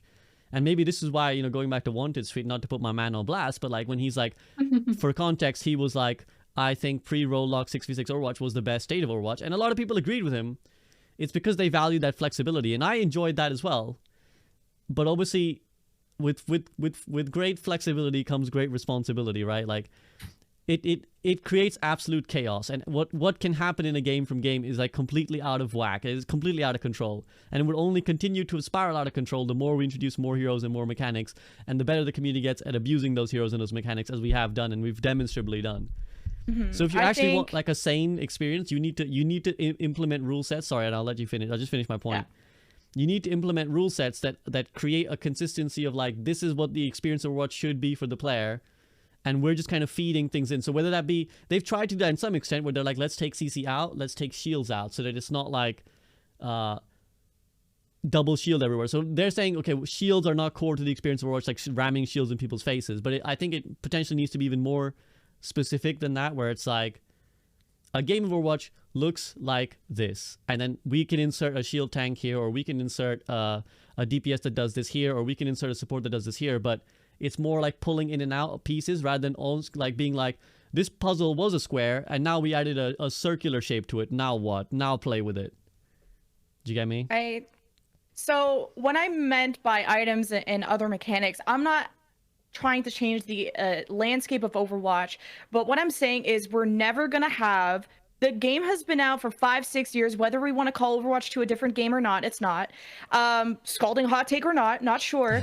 But we're never going to achieve balance in this game if we're only looking at numbers. If we're only just tweaking stuff like here and there. Oh, we're going to give Mercy 3 more fucking ammo. Like, I think the biggest, like, balancing thing we could have done, whether you want to call it balance or not, is introducing roll lock, is going beyond the numbers. How can we have, customize the experience a little bit better? And I think like when Overwatch 2 first came out, there was like graphics being shown of like those passive, like now we're introducing kind of like these hero passives, and I think it's just such a missed opportunity to let maybe people pick a passive. Like you get into a comp game and you see like, okay, this is like who I'm gonna be going up against, whatever, and you pick a passive that you want to tailor your gaming experience to. Someone can just change the hero then. Now you're up against a different hero. You change your passive then? How does that work? Well, like you just choose like I'm just saying as like that item customization, whatever, like how do we customize heroes for the matchup is the like one thing we're already doing is having hero passes, although we can't change them. That's already an avenue of potentially a customizable experience. But the big general point is I'm trying to say is we're gonna have these podcasts until we're fucking dying of old age, because all we're doing is bitching about numbers, when Overwatch will never be a balanced game no matter how many podcasts we have and no matter how many changes we throw at them, because the community has been suggesting changes, whether they're heard of or not. Some of them are and some of them are not, but no one's ever going to be happy. This community has never been, yep, Overwatch is finally a balanced game. And you could be like, oh yeah, it was balanced back in this. No one in its present moment has said, I'm happy with the game state. There's maybe one or two people who are trying to be like cool, but that doesn't get likes and shit. Everyone's always like, go back to this, go back to that. That's clout farming. So it's like, I think you got to go beyond the numbers of Overwatch to look for balance. And Are you saying you other don't games think the have game's done ever that. been balanced? Are you saying that there's never been a state of Overwatch that you felt I'm saying like people was like actually balanced? in its present mode, like when they're currently playing the game, say this is a balanced game. People are always saying previous versions of Overwatch have been balanced, but that's just comparing it to the present. Of I'm unhappy now, so I'm gonna go look back at the past when I was happier. So you're saying no one is presently ever in the current moment happy about the game? I don't think no one's ever That's happy where about I would Overwatch. strongly extremely. You I think can name people two, have been I can happy name about two times. Overwatch? I can name 2 times where I was directly currently in the game, but like right now is where the game is good. Right, exact now. And there's I can But you're guarantee one SVB person. can name those. I can Talk guarantee about the SVB can community. name those times. As well. I'm sure they Okay, could can I take the potentially. I don't know. bingo I'm not guess going to then? speak for Can I the take rest the of them. bingo But guess? One is Wait. this. Okay, go ahead. Skiesti, you have October? something to say. when was Hold that? on. October patch I- and beta one. Oh yeah, I was about to ask which times those were. Wait, can you remind me what exact time and time frame was the October? There was this whole October period that everyone was happy with. When was that again? Obviously in October, I know that, but like last year October, right? It was What was the content of the 2020. game? It was they had 2020. just What was the current nerfed, content of the game? I think they had just nerfed double shield a little bit. I think this is Right. before the BAP IMAX window, if I'm trying to remember correctly. Someone can probably dig it up in chat. You're trying I to tell think- me people were happy with double shield at some point. No, they No, I don't nerfed think double anyone's happy shield. with double They shield. They nerfed nerfed- double What are we shield. talking about? I think what it was We're state talking of the about game states was of the game that people were perfect? legitimately happy. I So- can't remember Think of the it. exact October okay, it's- 2020. I just remember that Seagull video where he put that out, where he was like, "This is it." I don't remember what basically. patch was on. 2020. Someone in chat can dig it up. It was please. just before you say. So you saying is it just before the hog meta? Yes, I think just it was. before It's just that? before Hog Zarya became meta. I Right. wonder if I can go I all the will way say- back here. The 2 for me was one this year, Beta 1, Mid-Season Madness, brilliant. One of the best states of the game has ever been. And then last year, early on, May Melee. But you can't even name what that is. Like I don't know what before I just mid-season said Beta madness. 1. What do you mean? I just said Beta 1. Then why did we change it if it was so perfect? Because we introduced Junker Queen, which dominated the whole meta for like 2 months. Okay, they added a new hero is what happened. Like, and that completely changed the landscape. And you know what can help and with that's that? inevitable because new content is always going to have to happen. So, the question of why did we change it is like, what do you mean? Should we just never have a new hero then? What do you No, mean? Like, that's obviously not what I said. I'm saying So if then that's one what person happened. is the That's what problem, then we changed, nerf like- the one person, which and didn't then happen. then you go back to a perfect state of the game plus a dog shit hero. Then again, you're just the more variables to add, the more difficult it is going to be to balance. Why And are you now we're trying to having so introduce many complexity? heroes. Now you want to add items and you want to add more passes. So isn't that just going to make it worse? Like, I'm trying adding to more cover complexity. up the imperfections with ways Like adding of dealing with. complexity. Like, Well, Well, by it's making the fine game because League it's Legends way is one of more the most popular convoluted. esports as the most complex games. So the way that we're It's saying not a complexity is first-person bad shooter. is kind of dog It's shit. not a It's a first-person dog shooter. shit take to say Okay, complex okay, games aren't okay, good. okay, Completely okay. different game. Okay, children. Different children. from I'm you gonna, want change in I'm- the game, but you don't want change in the game. Pick which one you want. I'm gonna That's have not to what I step said. in If you're here. not happy, You're then putting we words have in to my mouth. change. You're Guys, putting words in my mouth right now. That's not what I said. guys. You just said it'd be a different game. So what do you want? The same game or you changes? want it to be a different game. You're trying to make it into an actual. We're having a competition. podcast Avril. because we're not happy about the game. I'm gonna have to right? start muting people at this point. I'm gonna have to start muting The people at this point. Avril and Lemonkiwi, chill out. Okay. Look, we can theory craft until the cows come home about what could theoretically be changed about Overwatch, but let's be honest, that they ain't giving a shit about what we got to say on this podcast. I will move on to what we were actually discussing, which is the actual changes that they made to the game. Unless Skiesti, you have anything to add on what has been discussed beyond your dog shit. You know, the only thing that I have to say to that is, yeah, more reasons why I don't particularly talk too much about balance or spend a lot of time thinking about it. No, I mean it was The healthy. devs aren't gonna listen It anyway. was a healthy disagreement. Oh yeah, for context, we do this all the time. they you know, they're colleagues. They talk all the time, so that's Oh, not yeah. It's so different for you guys, but yeah, oh my gosh, it's Perfect like state of this game is the closer it is to the what it came from, which is an arena FPS, Team Fortress 2 clone. The closer it is to that, the better the game is from my perspective. Yeah, And I'm the more glad it you goes ended that. towards MOBA, the worse the game is.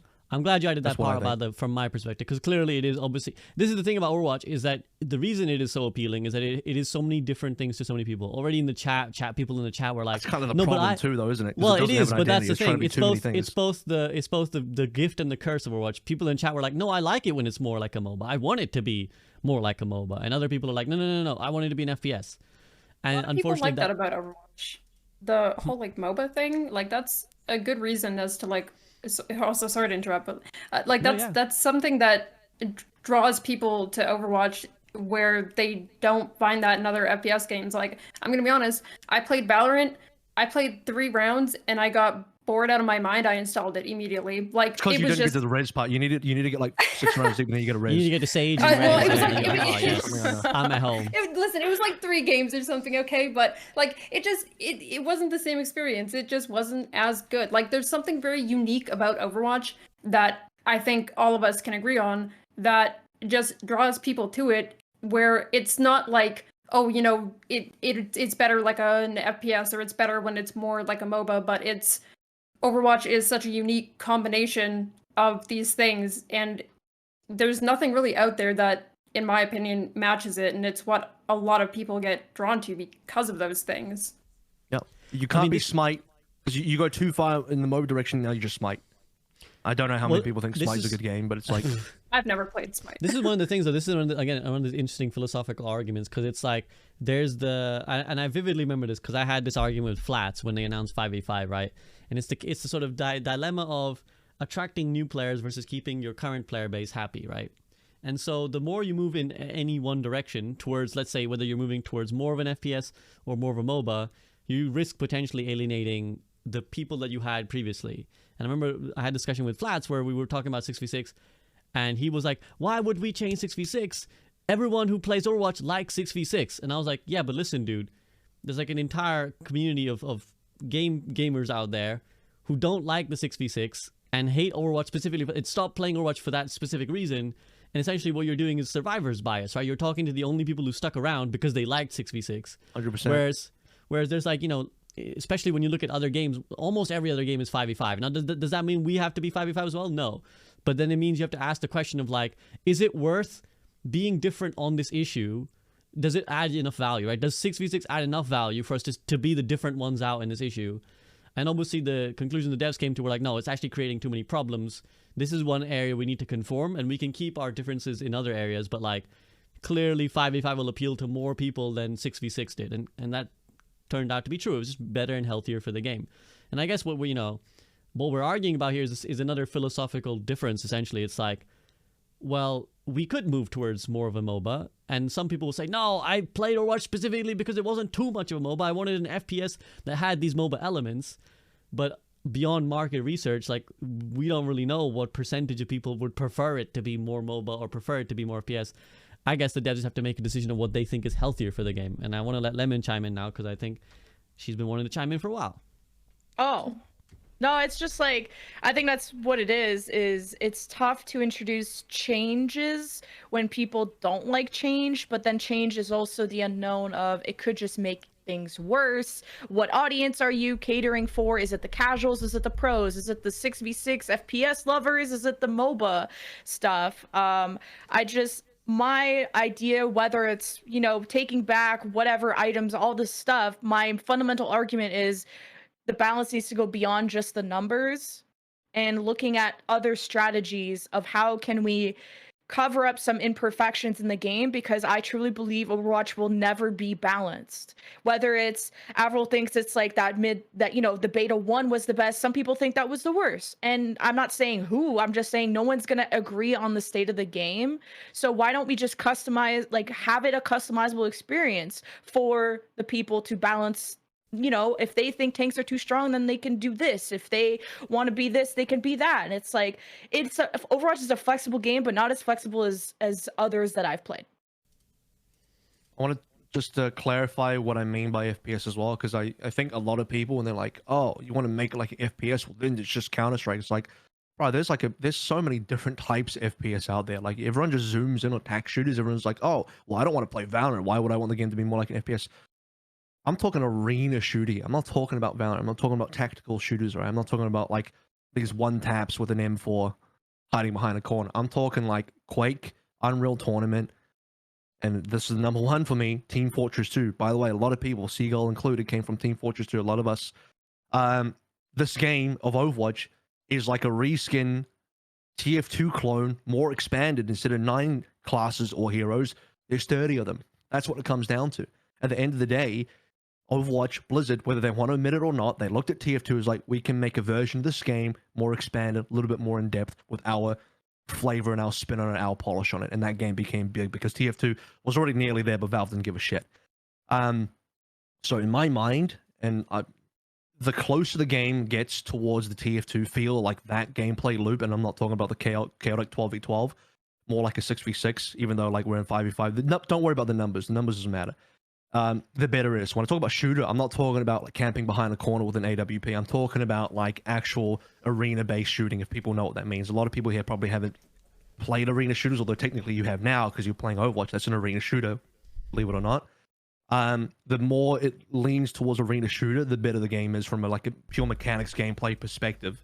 And if you take that away, that's when my experiences push people away from the game. Sure, do you get people that like the chaos and like the more MOBA elements, people that legitimately like double shield, by the way, and this is where SVB survive ship bias conversation comes in, because a lot of the 5v5 haters are the people that played 6v6 recently. They probably only joined the game within the last 2 years playing only 6v6, and it's like incredibly stalemate formulaic way, and it's just like, if you came in during that period of Overwatch and that's what you like, then you didn't even get to experience like in what my opinion was like the better Overwatch way before then. That most people have these, you know, roasting the glasses about release Overwatch back when the game was like, I think the closest to its like arena shooter state, because that was the game in like a really pure way before a lot of like the annoying stuff was added to the game, in my opinion. Yeah, and again, I think it's why sometimes these conversations are difficult to have, because it's just a different when you say Overwatch, it means different things to different people. For some people, they think peak 2016 Overwatch.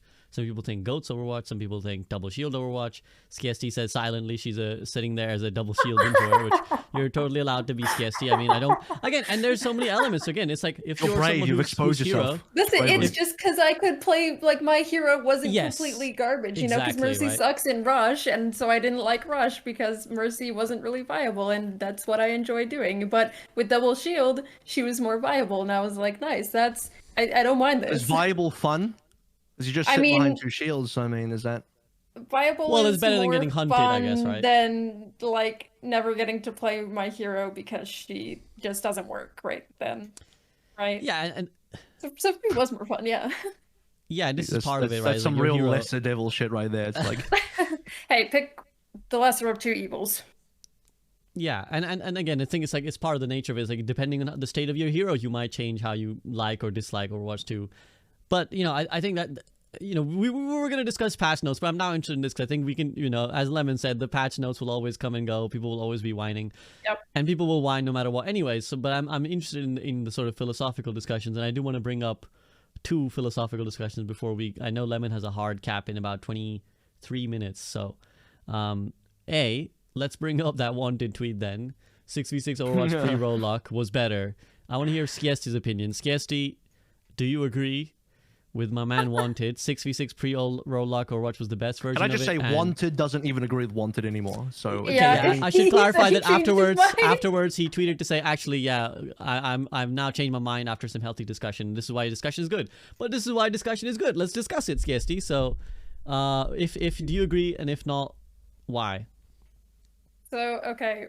First of all, yeah, I think those are some massive, like, rose-tinted glasses that he put on for that one.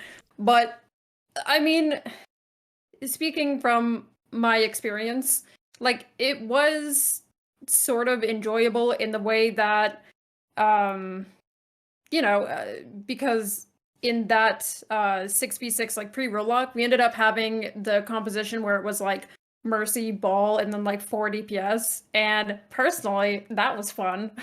I enjoyed doing that. So like, but then you also got, you know, these other things where you had like Goats and stuff like that, and that was absolutely horrendous in my opinion. So it's like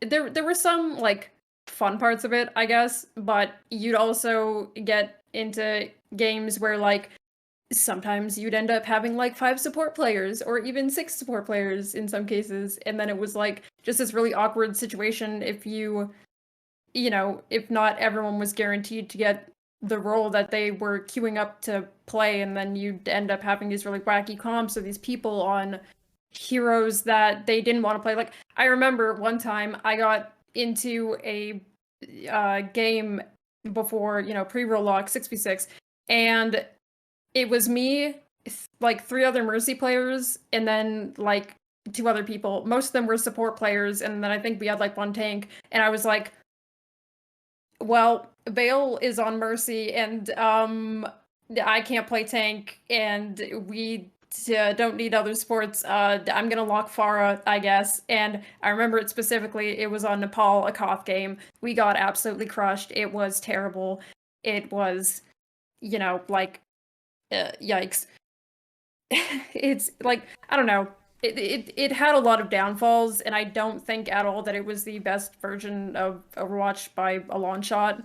Like, yeah, there were some cool things about it because people could like actively switch if something wasn't working. Like, for example, if the person that, you had a couple of DPS players and no tank players, but one of them felt okay enough on a tank to like play that tank, and then they could like swap depending on like what was needed in the moment. And like that was something that people really enjoyed from it, that I think was probably the better part of 6v6 pre-roll lock, but I don't think that was the optimal way to like play Overwatch at all. And I think OpenQ kind of shows us that, because who on earth plays OpenQ? Let's be real. Not many of you, and I'm sorry if you do, because well, clearly, my yeah. bad. I mean, and it doesn't have to necessarily be pre-roll lock as well, because I see a lot of people romanticize about 6v6. I know Deku was replying to the tweet and was like, he's speaking facts, and then was like, wait, I mean actually post roll lock 6v6. So like, I want to hear from Lemon now. Lemon, like, where do you think, do you think that like people are being rose tinted about those kind of past days, or? I mean, I'm always gonna look at like the health of the esport side of things rather than the gameplay fun, like the player perspective aspect. But I have never been happier casting Rollock. I think it's a much better game to digest visually. I used to cast Chinese contenders where it was like 5 DPS, 1 support, and you would not be able to keep track of the game in its entirety. There were people's impacts that you would just straight up miss because you can only watch, pay attention, and really dissect one matchup and stuff like that. And I like the diversity that each region brought, and that flexibility that no roll lock had in the 6v6 and all that.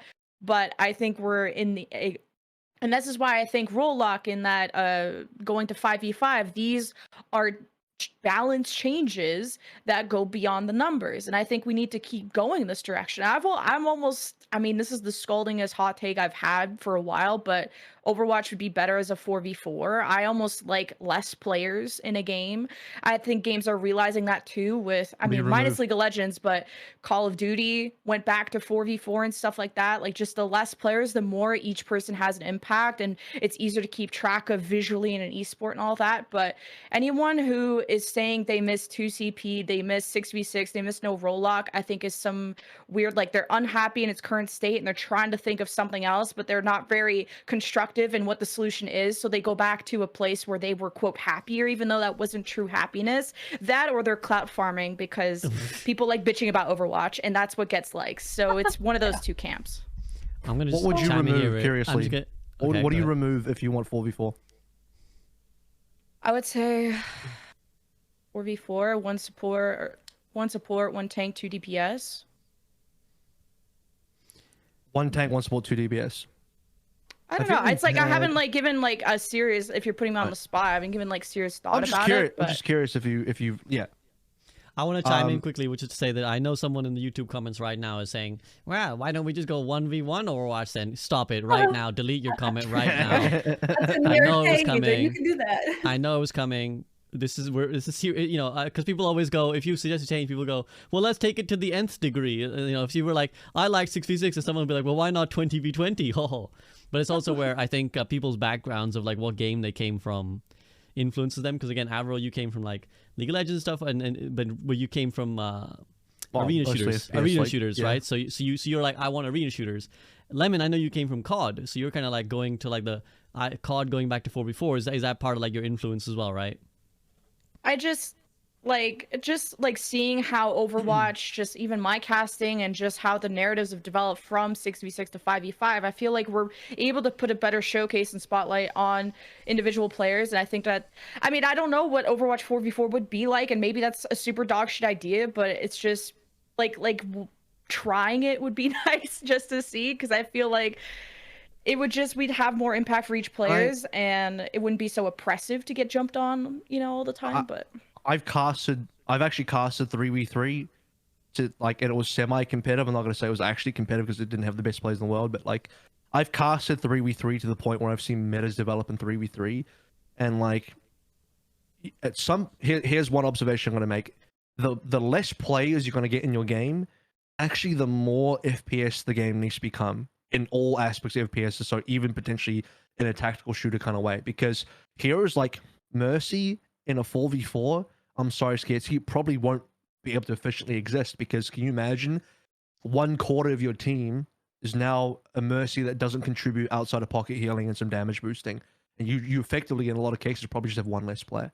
And also and also the amount of players you have alive matter. So actually in some ways that part of Mercy's kit isn't good, but then Res is insanely good, because imagine you don't have a lot of people, but then you get to have a Res, right? That's insanely strong.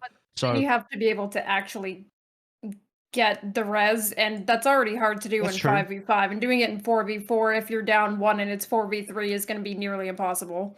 you'd have to Depends on- completely rebalance the Around game, the just like wall they would be did with crazy. 6v6 to 5v5. Like tanks had to completely change, you know. It's like 4v4 Well, the would take a complete change, and I'm not saying some that's the way, solution, but in some way I should agree with you, and I should want 4v4 because that would move the game more towards FPS. But I think the game is fine as a 5v5. I actually wouldn't have even I think I was on board with flats pre 5v5. Like I remember the first time I'd even heard a rumor about Overwatch 2. This was well before even an official announcement. I was like, there's no way they're not going to do an Overwatch 2. What are you talking about? Like, it's ridiculous. And then I heard about the 5. I remember it was Yeska who, I don't think he leaked it, but he made an observation that like maybe the game was going to move to 5v5. I was like, that's ridiculous. There's no way the game will work as a 5v5. That's stupid. They should never do that. And I've had to change my opinion. I've had to change my stance like twice now. It's like, okay, well, I've had to, really examine 5v5. Is like, could this actually work? And I'm like, yeah, probably. So, but I don't know if removing more characters, because it's not just about redesigning the characters, rebalancing. The maps have to be looked at as well, because the maps are now too big for like a 4v4, right? You have to think about stuff like that as well. So there's just an insane amount of work you'd have to do. Yeah, we're kind of Change going it deep. further than I don't We're going think deep, it should a little too deep Yeah. down the Theorycraft the train here. I kind of just wanted to dwell on the wanted tweet, just because I think it speaks to a few different things that people have lost over the years. And I think that's where some of these sentiments come, where they're like, I wish we had 6v6, or I wish we had pre-roll lock. Because there are benefits to them. Again, it goes back to the conversation we had earlier, right? The more you push towards one thing or the other, you do lose things. You're never going to get... There's never going to be a change that you can add to Overwatch that only has benefits. If it did, surely they've added it by now, right? It's like whether it's like you want a ban system, or you want 4v4, or you want items, or you want roll lock or not roll lock. It does take something away. The only question you have to ask is like, is what is taken away worth for what you gain? And I think in the end, my perspective would be that yes, I loved 6v6 Overwatch, don't get me wrong. And I still am to some extent like a true flex player, where I played like lots of different heroes a lot. I don't grind one so much until just now with Ramatra, where it's like, I played a lot of heroes. So I loved being able to pick literally anything to answer what was the threat. And I think actually that was the only one time you could make the argument of like counter swapping being key to Overwatch. Because back then you did need to counter swap to bring certain teams together, right? Like it was actually essential. But since they added like roll lock and now 5v5, I think like that has changed a lot. And I think for the better, because, as much as we might remember the days when it's like, I remember the time that I was playing Winston and then I switched to Sombra to stop that guy and then we won.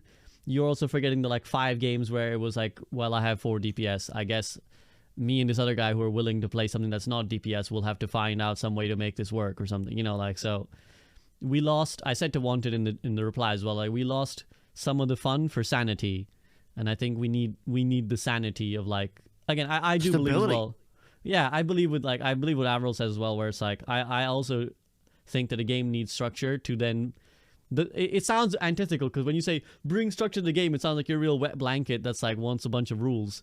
But the rules make it fun, guys. I'm telling you, okay? Your teacher was right all along. Your like 5th grade teacher was right all along. The rules make for the fun, and I think you need a clear rule set before the players can then express themselves better.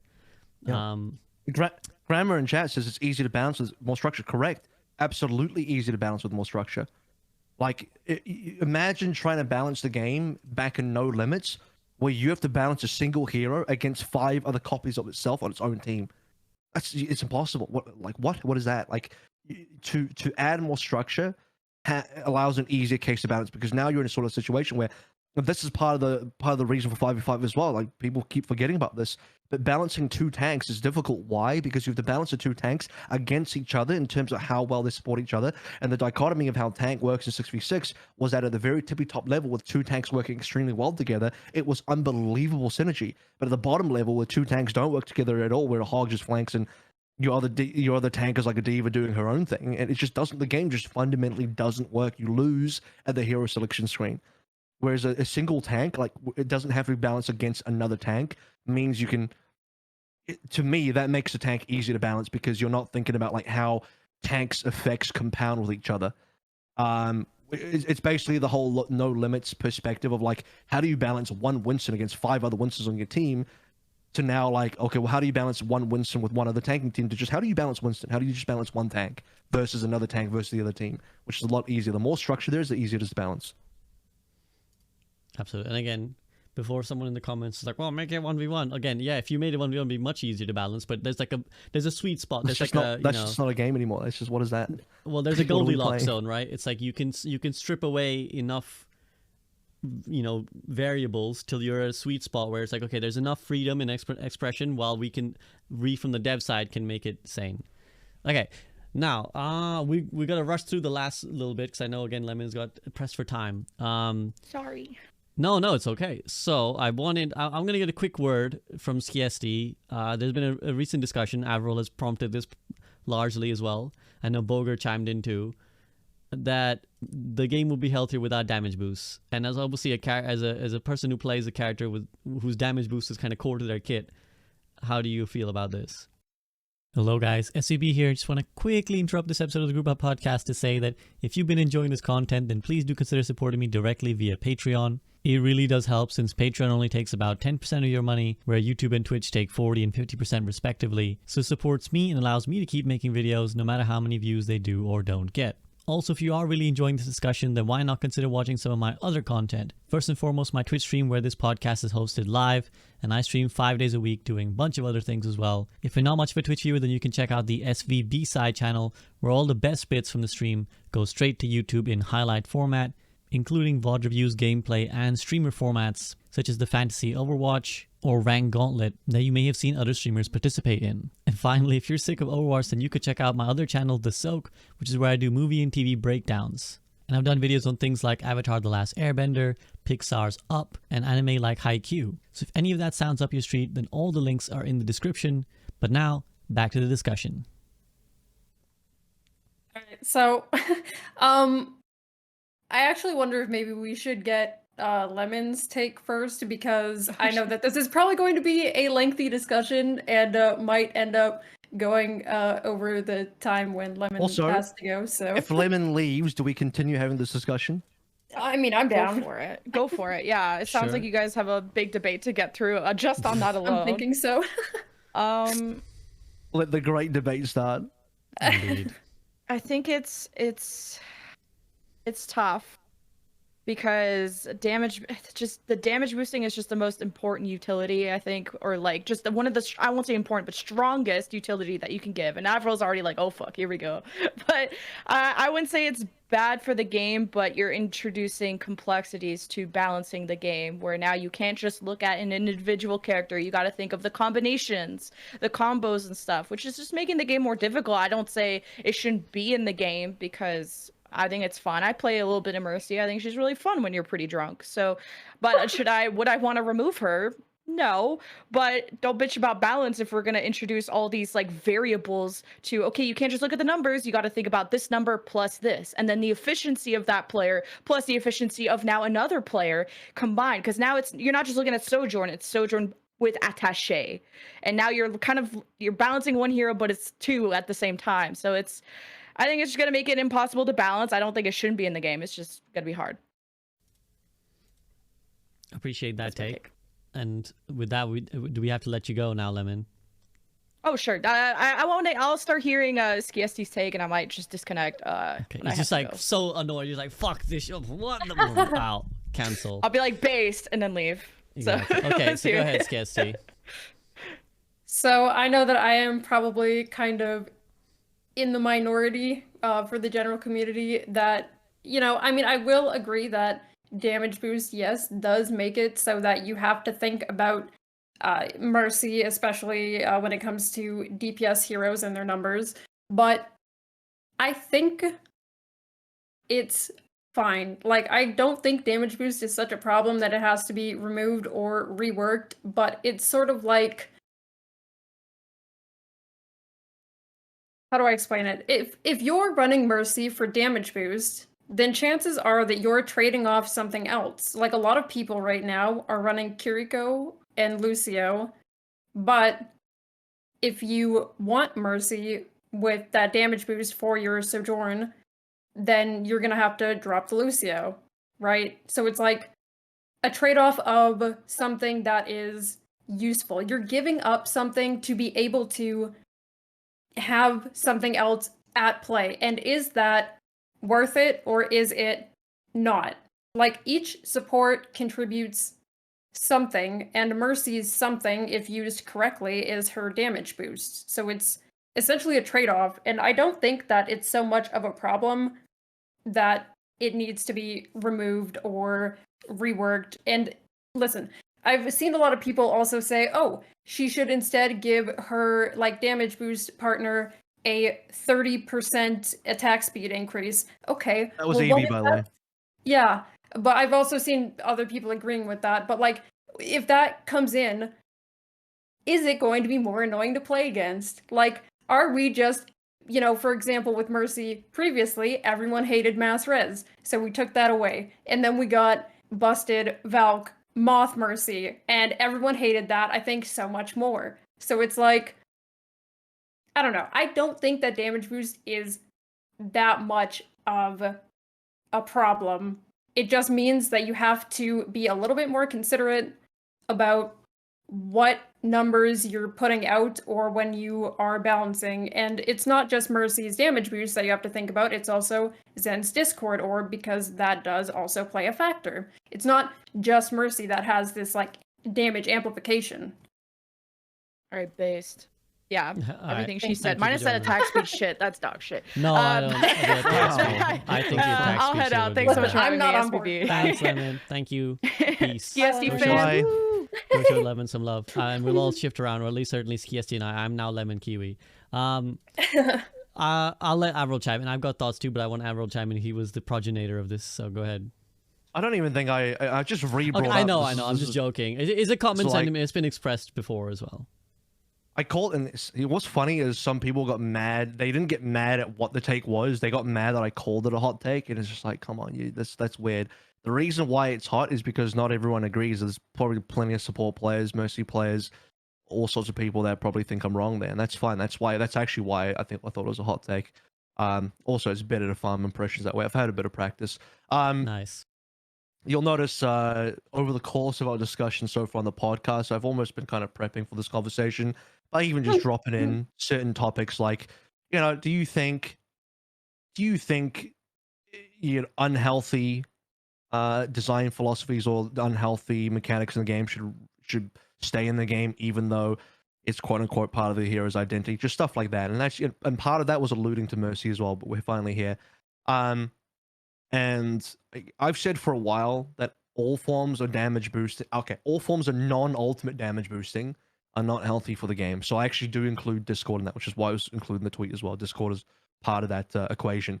But Blue Beam is is maybe the stronger talking point because it's also attached to Mercy, which has other, in my opinion, problems attached to that. Like Res, you'll argue that Res is maybe not strong at the moment because of how dangerous it is. I would argue that it really depends on the skill level of your opponents as well, because in low ranks, I see Mercy just flying in Res no matter how dangerous it isn't, because a lot of people's aim is not fantastic. They actually can't stop the Mercy from resing, so they get away with the most disgusting reses you've seen in your life. You've probably seen them, maybe, I don't know.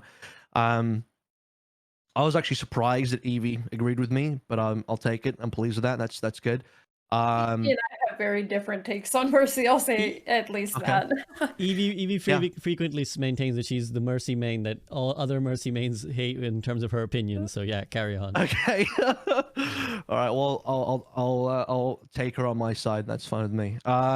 Yeah. So my position, and you to really find it, unfortunately, you have to dig deeper into the thread, and that's the other problem with Twitter, is that I can't fit the whole argument in 280 characters. So like the base tweet is not good enough, and most people don't read past the base tweet, so they don't get to see the true argument, because again, you can't fit that shit in 280 characters. What it comes down to is to me it creates balancing problems where every other hero in the entire game has to be balanced around the fact that they could be damage boosts. They have to be balanced around the fact that Mercy exists, and therefore you have to tone them down, or they have to be like worse in a way, or they have to be this or that, because, well, if Mercy gets attached to them, boom, suddenly they're too strong. And I brought up the Ashe example, and it's just like, I personally believe, and what I'm saying is like the Ashe used to be up to one tap, so she gets blue beamed, Ashe now headshots, boom, 200 character dead, 200 HP character dead. And in my opinion, if it wasn't for the blue beam, Ashe wouldn't have had to be nerfed. Was she broken? Because people will say like, oh, well, Sojourn's broken, she should get nerfed. I'm like, I don't disagree with that. And that's the other thing that people didn't understand about the tweet. They're saying like I'm excusing Sojourn, when that's not what I said. I said both can be bad at the same time and both need to be addressed, but everyone's talking about Sojourn and people don't talk about the other half of the equation, which to me was the blue beam. Or just pocketing in general, because it's not just blue beam. If you attach a Mercy to the pocket of a Sojourn, now she can just slide in your face to whatever she wants with zero risk, because she's being pocket healed as well. And if she dies, she just gets rezzed, depending on the situation she dies in. So yeah, so removing that, you're talking about Ashe, because it's another hero that ended up getting nerfed because of Mercy. It's like, well, if it wasn't for the damage boost, would Ashe have been nerfed? I don't think so, personally, because she was in a fine state to me. I don't think there's been that many like strong Ashe metas. Like the last strong Ashe meta I remember was actually because of the Ashe damage boost. That was a strong Ashe meta for that reason. Definitely so at the pro level. There's heroes like Pharah as well, which is another great example of like I personally do not believe you can ever buff Pharah, or you can ever make significant changes that improve Pharah, because then she'll just get oppressive in pharmacy. Pharah can never exist as her own hero because Mercy exists. Because if you have a situation where you make changes to Pharah, then she instantly gets better with a pharmacy, and pharmacy is already pretty hard to deal with. Especially the lower rank you are, the more difficult pharmacy is to deal with. And people just say, well, play hit scan. Good luck with that. See how good your aim is versus a pocketed Pharah. Like that's just not going to work. So it's like you can't ever balance. You can't ever look at Pharah as her own hero. She doesn't exist as her own hero. She simply doesn't, because she has to be attached to the hip of Mercy. That's my position. Right? Mm-hmm. I'll say that in terms of like talking about that specifically, just saying, for example, like Pharah is probably not going to see a lot of changes because of Mercy and their combination together. I would also say that I think that's a big reason as to why we also probably are not going to see changes to Mercy, because she has that core value in, you know, her blue beam, and that is like just, it's what makes her valuable. It's what makes her a worthwhile pick. But outside of that, she's pretty lackluster. Like I mentioned earlier, her Valkyrie is such a mid-tier ultimate. Like, it's probably one of the worst support ultimates, or one of the ones that makes, you know, less of an impact, just comparatively speaking. And is that likely to see any kind of changes? No, because, like, you know, you'd have to trade that off for something. And just like how other heroes aren't likely to receive changes because of Mercy, Mercy is also not going to be adjusted for things that she actually might really need to make her feel better. Yep. Because of other heroes. And so it's like that's kind of a two-way street. At least like in that aspect. And I mean if we're just talking about, you know, damage boost and numbers and whatnot, like, you know, maybe instead of working so hard to adjust the damage of other heroes if they are fine otherwise on their own, like, why not just say slight nerf to damage boost, as in lowering that 30% and having some kind of trade-off where other parts of Mercy's kit are slightly better, and that way she can feel more like, you know, a hero with her own stuff apart from other people, and other heroes can also feel that way. Yeah, I mean, This is where you're Oh, gonna yeah. get into the part where like part of me is about to get to the level where I just don't think Mercy is good for the game at all. But that's that's where it's getting a little bit further down and deeper. I mean, that's pretty extreme in the fact that realistically, is Mercy ever going to go anywhere? No. They're not going to remove her from the game. She is such a beloved hero, and I know that there are so many people that's who are what I like, said. I hate Mercy for a multitude of various different reasons, but realistic facts that people have to face is the hero's not going anywhere. Well, okay, Yep, let me Whether you frame think it. he's healthy or not. Let me frame it in a more constructive way if I can. Avril, what is the sort of things that you're like, what do you think is unhealthy for the game that Mercy has? Is it just the damage boost, the pocketing of a character? All everything except GA and Valk, essentially. Because, and I say this as someone that like Mercy was probably one of my. I used to be a support player when I used to try and compete, and Mercy was part of the hero pool. One of the few golden guns I do have as well. Anyway, the point is, if you look at how most other, even Moira, if you look at how other heroes are designed, okay, Moira's got her own problems because like she's probably leaning too heavily towards like I'm gonna do my own thing, I'm gonna TP in and deal damage, which is not healthy either. Mercy is one of the few characters in the game whose value is attached to the value of the person you are healing in a lot of ways, especially we're talking about damage boosting here. She's one of the few heroes that is like the closest to heal botting as well, which I know has a kind of like a negative connotation, but it's also like the most accurate description I have without trying to add too much negative connotation to that. Like other heroes can sort of heal, but people bring up the Kariko examples. Like, what does she kind of heal bots too? Like, I guess, but like the rest of her kit, in terms of like having damage woven in, that is kind of important. Like, if you hit a 120 shot, like you're doing pretty good, or whatever. You're hitting a headshot, you're doing pretty good. And also her ult has a lot more utility in the game. And I don't know if we want to get in discussion about the value of Valk or not, but like, yeah, obviously Kariko's ultimate is insane.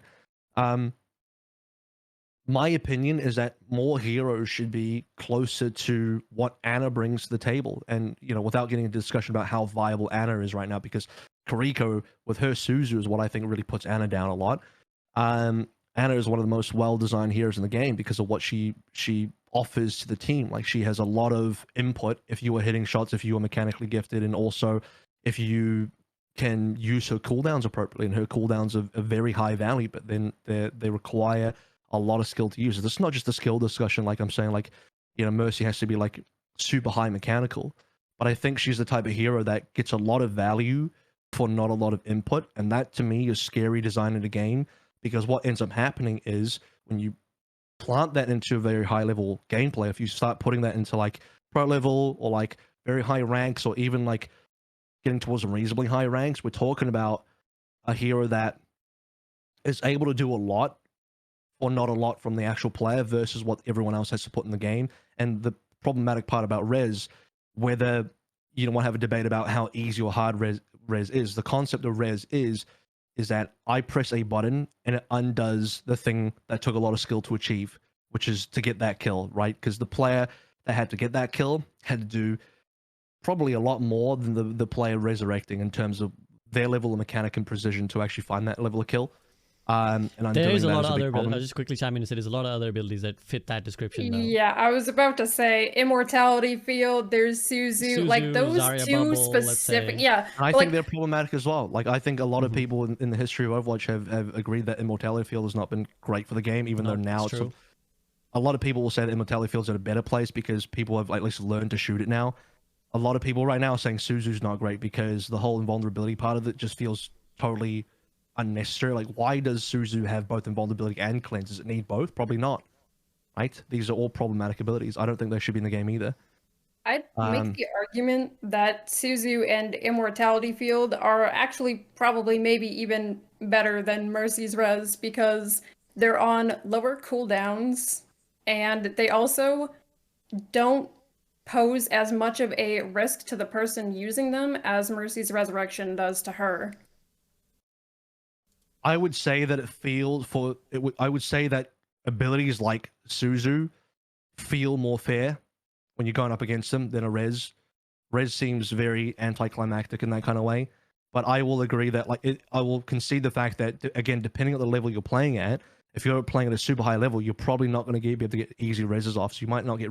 It's probably harder to get a res off than a Suzu at that level, which I agree with. But for general Overwatch, I don't know if that completely holds true. So there's a bit of fluctuation there in terms of its value.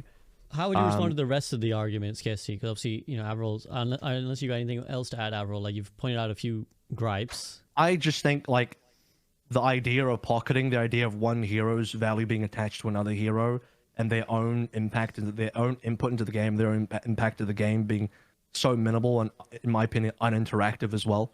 Because we're talking about pocketing, we're talking about like this person's just like not even interacting with the rest of the team. I mean, that's a very hyperbolic way of talking about it, but a good Mercy gameplay, in my opinion, would be like a state of the game where Mercy could actually GA, bounce between different players and be active and do lots of different things and be part of the team.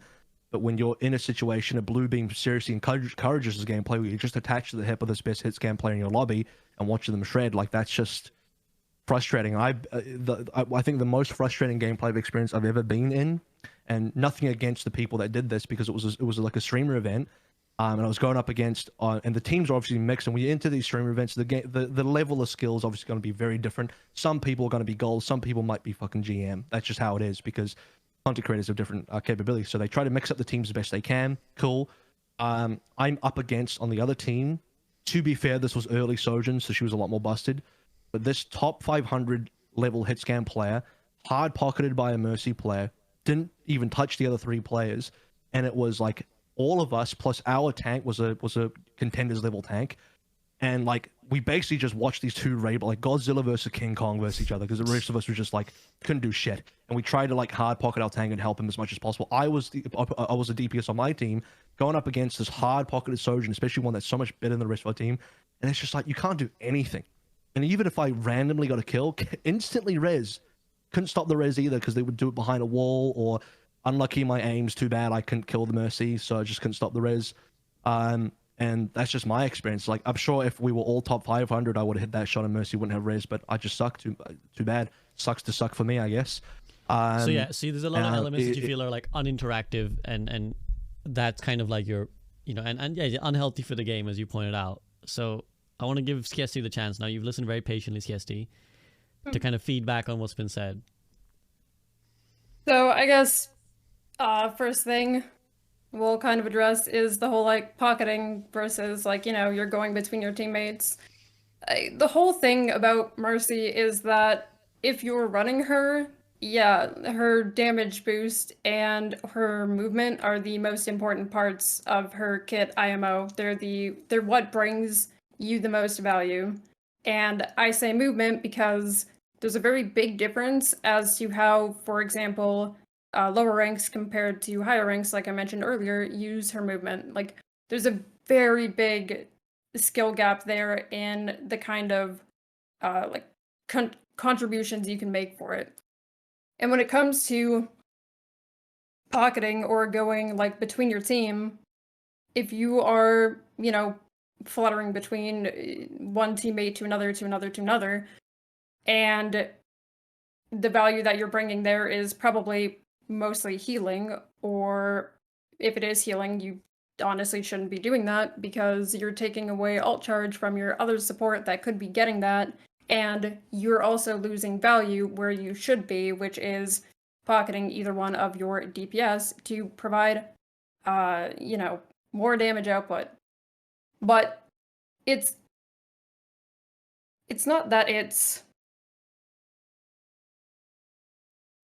How do I phrase this? Like, it's so weird to me that people paint Mercy as this, like, unstoppable force, and yeah, she does enable people to make them better. That's kind of the whole point of her kit. But if she's so unstoppable and so broken and busted and unfun or, like, unhealthy, like, why do we rarely see her in most metas? Why was she played, I think, for a total of, like, 5 minutes in the Overwatch League if she is so broken and she makes it so that these people can't die? Like, when you're matched up against, Overwatch League team versus Overwatch League team who are on the same skill set, why is it that we don't see Mercy if she is so busted and if she makes other people so good? Like, why don't we see that in GM even? Because in my GM games, I know that I normally don't see Mercy, like, even bringing it down to a ladder perspective. Like, Want me to answer? I mean, I go can wait. ahead. Yeah. First of all, she was a lot more used in 6v6. And that was just because of the fact that you could have that extra. A lot more heroes are actually like used a lot more 6v6. Like even here, like niche heroes like Sim and Torb, like legitimately used. I'm not just like TP out of spawn. I mean like actually build it as part of your comp. Because you could have more niche picks in 6v6 because of the extra buffer of the players. In Yeah, that was a long time 5v5, ago. yeah, in right? 5v5 you lose a lot. You lose that. So that's the reason why you see her less in 5v5 as well as less of other heroes like Torb, like Sim and actual comps. And then what was the other part? Yeah, and the other part is in terms of building for comps, you're especially at the hour level, you're building for maximum efficiency and maximum optimization in comps, which means that every single hero that exists in a comp has to be like the best in slot for that comp. Otherwise, you're playing the wrong hero. You're not playing the optimal pick in that comp. So when we talk about comps that like, let's use Lucio Carico for example, that's a pretty optimal support duo at the top level. It's like you can't fit a Mercy because you need the specific utility that a Lucio and a Carico does in terms of what they bring to the table, or maybe that back then it was last year we had in 66 we had Brig Zen. Here in double flex support metas we have Bap Zen. We have all these types of comps that rely on very specific heroes that need to be plugged in. And Mercy isn't bringing that to the table unless she's pocketing one hero. And actually in 6v6, we had a lot of metas where she was hard pocketing an Ashe. Definitely, obviously Pharmacy. Those are probably the most common compositions. I see what you're saying there, and I think especially the higher level you get, probably the less Mercy you see, and for the reasons I've said, for the reasons you've said as well. But I think her effectiveness for everyone else is probably still fine, probably still reasonably high. I don't know if you'd agree with that or not. So if anything, that's probably, I don't know if you'd like me for saying this, I probably view it as a good thing that she isn't played as much at the high level, thankfully, because if she is, that's probably, you're seeing something where, she's enabling one hero to be so Omega busted that that becomes a problem. I think. Sorry, I think actually, that... I'll let oh, Skiesti sorry. respond rather than myself. I should let you speak rather than me. I was just saying, I think that kind of proves my point. Like, Mercy is just not the most effective, right? Like, why pick Mercy, like I was talking about earlier, when there's something else that is much better in certain situations? It's why a lot of people don't pick her over something else. It's why, even though, on Twitter a while ago, I was told that Mercy was like in the top 3, and now she might be because of Sojourn being, as she is, and Mercy enabling that. But that's the point. Here's what I'll say to that. Sorry, Avril. I want to let Skiesti finish because you chimed in earlier. I want to let Skiesti get the whole point. You're right. Okay. Yeah, but that just proves my point, because you're trading out one thing for another thing, and in most cases, Mercy just isn't that thing that you need compared to something else. It's trading that utility, and when we're talking, because I know I've been talking more so about like higher elos compared to lower elos, but even in lower elos, people aren't playing Mercy effectively. Like, they just aren't. A lot of Mercy players in those lower elos are attaching their yellow beam to their tank and just running off with it, right? Like, it's just the way that you're talking about Mercy being played doesn't happen in those lower elos, and she's picked more often in those lower elos because she's popular and because she's easier to pick up and play. Like, there's a very big difference in how Mercy is effectively played versus like when she's played.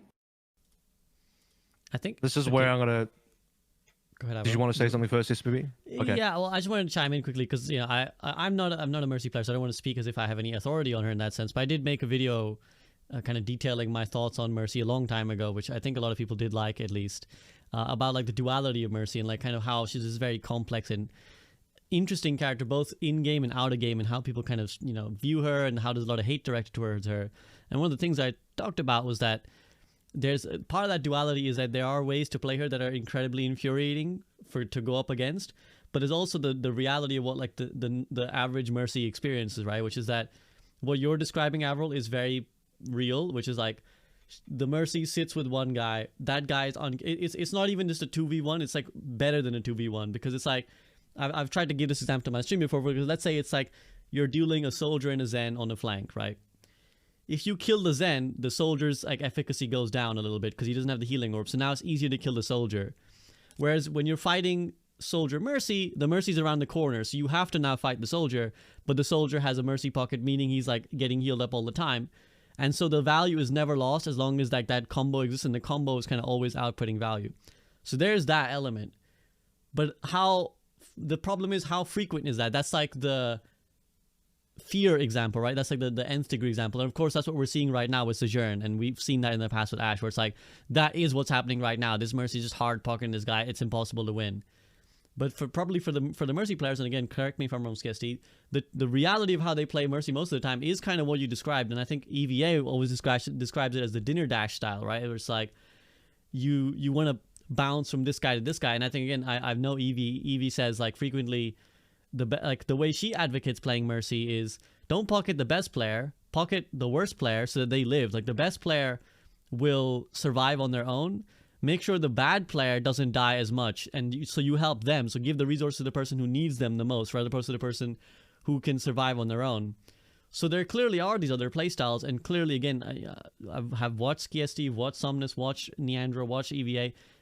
They don't play the I hard pocket this character and that's me winning playstyle. So that's not what the majority of the Mercy players experience.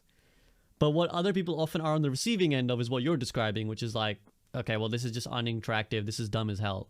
Is that fair, Skiesti? First before I let AVRL respond? There's confirmation bias there as well. Sorry, I just went one. There's confirmation bias there as well, because if I'm experiencing as the opposing team the kind of gameplay that you've just described, which is probably like the more interactive gameplay, I probably don't have as much problem with that. But when you interact with you play up against the uninteractive gameplay, that's what you remember, because there's a level of confirmation bias there. So yeah. I'll just break something down real quick about just generally talking about Mercy's playstyle. The way that I personally play Mercy, and the way that I have been advocating and teaching people to play Mercy, like in my guides and stuff, is Mercy, at the base of it, you are focusing on your 2 DPS primarily with their damage output, and then you are also focusing on keeping your second support alive, so that second support can keep your tank alive. And then from there, if you feel like your DPS aren't doing stuff, then you need to split damage boost a little bit onto like your tanks or to your supports when they need it, just to try to get maximum effectiveness. But mostly you're going to be with your DPS, and a lot of it is that you need to be timing your damage boost better and working on when to heal and when to damage boost. Now, when SVB was mentioning EVA's you pocket the worst DPS, I personally don't agree with that. I think that you are, rather than amplifying the value of someone that is doing well, trying to keep someone alive that is, not doing as well isn't really going to bring you the most value. Like, yeah, they'll be alive, but are they really contributing much? Probably not. Yep. So you're not going to be the point of that valuing example was just to person. say that there are different styles. It wasn't me advocating for it, just that there's different styles of how she can be played is what I wanted to illustrate. Yeah, with yeah, that. yeah. Yeah, I like would've- there's different styles. I would agree that like pocketing the best player usually is the more optimal path to victory, because that guy, whoever that is, can just carry the game and be like unbelievable. Because if that person, could they live on their own? Maybe, but their effectiveness in being able to run up to people and kill them probably a lot less. I wanna talk about the whole pick rate thing, because that's what I originally wanted to respond to. So I'm gonna rewind back to that conversation. Skiesti was saying, we're like, well, Mercy's not even really picked, and other heroes are being picked ahead of her. So I will say one thing about that. Do we think that Hog and his design and his hero design is problematic regardless of his pick rate? Because there were I would- plenty of metas where Hog didn't get picked at all. I still wouldn't say that his design was healthy. I would I say don't that's think I don't think pick rate is like that's not the smoking gun for me. I would say that's a quite different case, but even like if we are talking about pick rate, if they are picked frequently or not, like let's use the example that I forgot his name, the lead hero designer. I asked him Alec a question. Dawson? Alec, thank you. Yes, Alec Dawson. Yeah, sorry, I'm not good with names, but he had that Q&A on Twitter, and I said, okay, well, I wanted to ask him about Mercy. I asked him about Mercy, and then he brought up that Mercy is right now in a high pick rate and high win rate, so that they didn't really feel that they wanted to do much for her. And my reason for pointing this out is because Mercy, no matter what elo you're looking at, less commonly, of course, in higher elos, just because there's more value to be found on other things. But the reason why Mercy's pick rate is so high in general throughout like the lifespan of the game is because she's a popular hero. She also, like, Reinhardt suffers from this as well, in that he's probably not going to get changed much because he's such a popular hero, right? They're easy to pick up, but harder to get maximum value out of, but they're beginner friendly, and they're always going to be picked a lot. They're very popular. So when you go further up into the ranks, and Mercy right now is, yes, I will admit, being picked more in higher ranks just because of what she does with Sojourn. But before that, and even, Overwatch 1, but even looking at Season 1, she's not on the leaderboard much. The people that play her, for the most part, are people that are, like, higher, in the higher up ranks, is because that's their hero. That's who they play, right? Like, they're Mercy mains, and they want to play that hero, right? But yeah, like there's a very big difference as well in terms of, like, whether they're being picked or not, like whether they're being effective. Yeah, I think the original reason you brought up the pick rate, Skiesti, was to respond to the strength of the hero, right? I believe you said something along the lines, well, if she was that, because to respond to the idea that she's oppressive, you were kind of like, well, if she was so oppressive, why aren't people picking her more? So I think that's why we originally brought up the pick rate, right? Well, maybe. I want to separate strength from, like, I'll call it potential bad design, because they're not, sometimes they're correlated, not necessarily. The reason why I'm talking about Hog is because I think up until recently, like, Hog existed, but he, like, really started to exist when Kiriko came about. And Hog was always, even going back to Overwatch 1, problematic in terms of being like this one-shot character, kind of uninteractive with the team, not really a tank in the classic style in terms of what you think a tank really should be in terms of helping the team that way. Is very one-dimensional in his gameplay. You're either just sniping people with hooks or you're not. And just not fun to play against, or even with. Like, most of the times you don't really want a Hog in your team. And now that Hog is back in the meta, all of that's just been brought back into light, but that never really went away. It's not like that kit was ever really not existed on Hog. That's just been there forever. He just wasn't being played. So I don't think pick rate is, like, you know, the be all end all of like, well, if they're not picked a lot, then what's the problem? Like, I don't think that's a good enough defense, because I still think heroes that aren't picked a lot can be problematic. I think it's problematic design. It doesn't really matter what the pick rate is, and Hog's the best example of that. And the reason why, you know, we can focus back in on specific parts of Mercy's kit, because I think we went a little bit all over the board. So I'll just go back to the blue beam a little bit for now. The fundamental thing for blue beam for me is, regardless of how good Mercy is overall, the reason why I see blue beam as a focal point of problematic design is it forces the design of all other heroes to be balanced around that single ability, the existence of that ability. And Exhibit A would be a hero like Ashe, right? You could even include Fire, but mainly Ashe specifically because she got nerfed because of blue beam. And is it healthy that every other hero has to be designed against one other ability's potential of even being used? You might not even have Mercy in your lobby, but your hero has to be balanced around the fact that maybe a Mercy could be in your lobby and maybe she would pocket you. I don't think that's healthy. I mean, we also talking about, you know, damage amplifiers. They're not just probably thinking about Mercy. They also have to think about, like I mentioned earlier, Zen's Discord orb. It's not just damage boost. Like, and then if you're going to decide to, and I think Discord is problematic as well. Yeah, and I don't doubt that. But when it comes to like this talk about damage boost, a lot of people just talk about Mercy solely and not Zen, when truthfully they're thinking about both of them. Okay, but like in the tweet that you made, and yes, I read the stuff in it, like most of that conversation ended up back around talking about Mercy and not so much Zen. That's, you know, not just you, but the people in the comments, like, and for different reasons, I'm sure, but it's just like they're not just thinking about Mercy's damage amp, they also have to think about Zen's. And if you were to get rid of damage boost or replace it with something else, then you have to do that for Zenyatta as well. Yeah. So can I just chime in? I think both. Yeah. Sorry. I just want to say to your point, AVRL, as well, to play a little bit devil's advocate, your point about having to balance every hero around the potential being damage boosted, could you not apply that to kind of everyone? Is that not how Overwatch works, where it's like the potential of synergize? That's why we went 6v6 to 5v5, right? Is the potential of synergizing the two tanks was potentially problematic, in the same way that you might argue that like Lucio Kiriko is synergizing to some extent, right? And the sort of the effects are compounded when There's a difference though. Mm-hmm. The difference is that you're pushing a hero beyond a certain breakpoint, specifically with damage boosts. Mm-hmm. So now you can suddenly 200 damage one tap, where you can't without that. It's stuff like that. So like you can talk about the synergies between other heroes, and I would potentially argue, I mean, we'd have to get into specific examples here for me to like really get into it, of like where that's what the upper limit of that synergy is and where that gets towards.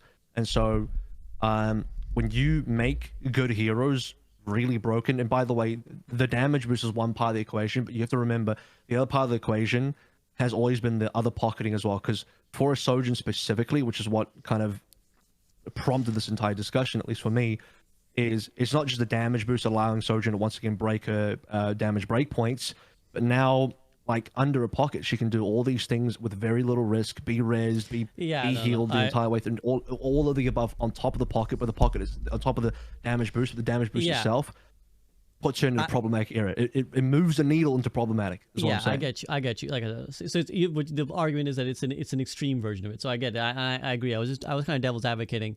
I want to kind of move over to discuss about Zenyatta though, because I think, you know, we've talked a lot about Mercy. Yeah. I can talk a bit. Can about I say Zenyatta. why I think Zen is not as problematic? Because I think Zen, the Discord is problematic. Here's why Zen is not as problematic. Because first of all, Discord, the counterplay versus Discord is you can remove by removing LOS. How do you stop a blue beam from happening? Well, you somehow have to remove those two heroes from being next to each other. Very different. Zenyatta, I also feels like is definitely, I don't know if you say debatably, but like to me an easier hero to kill, even with the kick, and especially now that he lost his extra 25 HP. And also Discord is ability that requires a lot more team play and a lot more team focus to actually find value out of.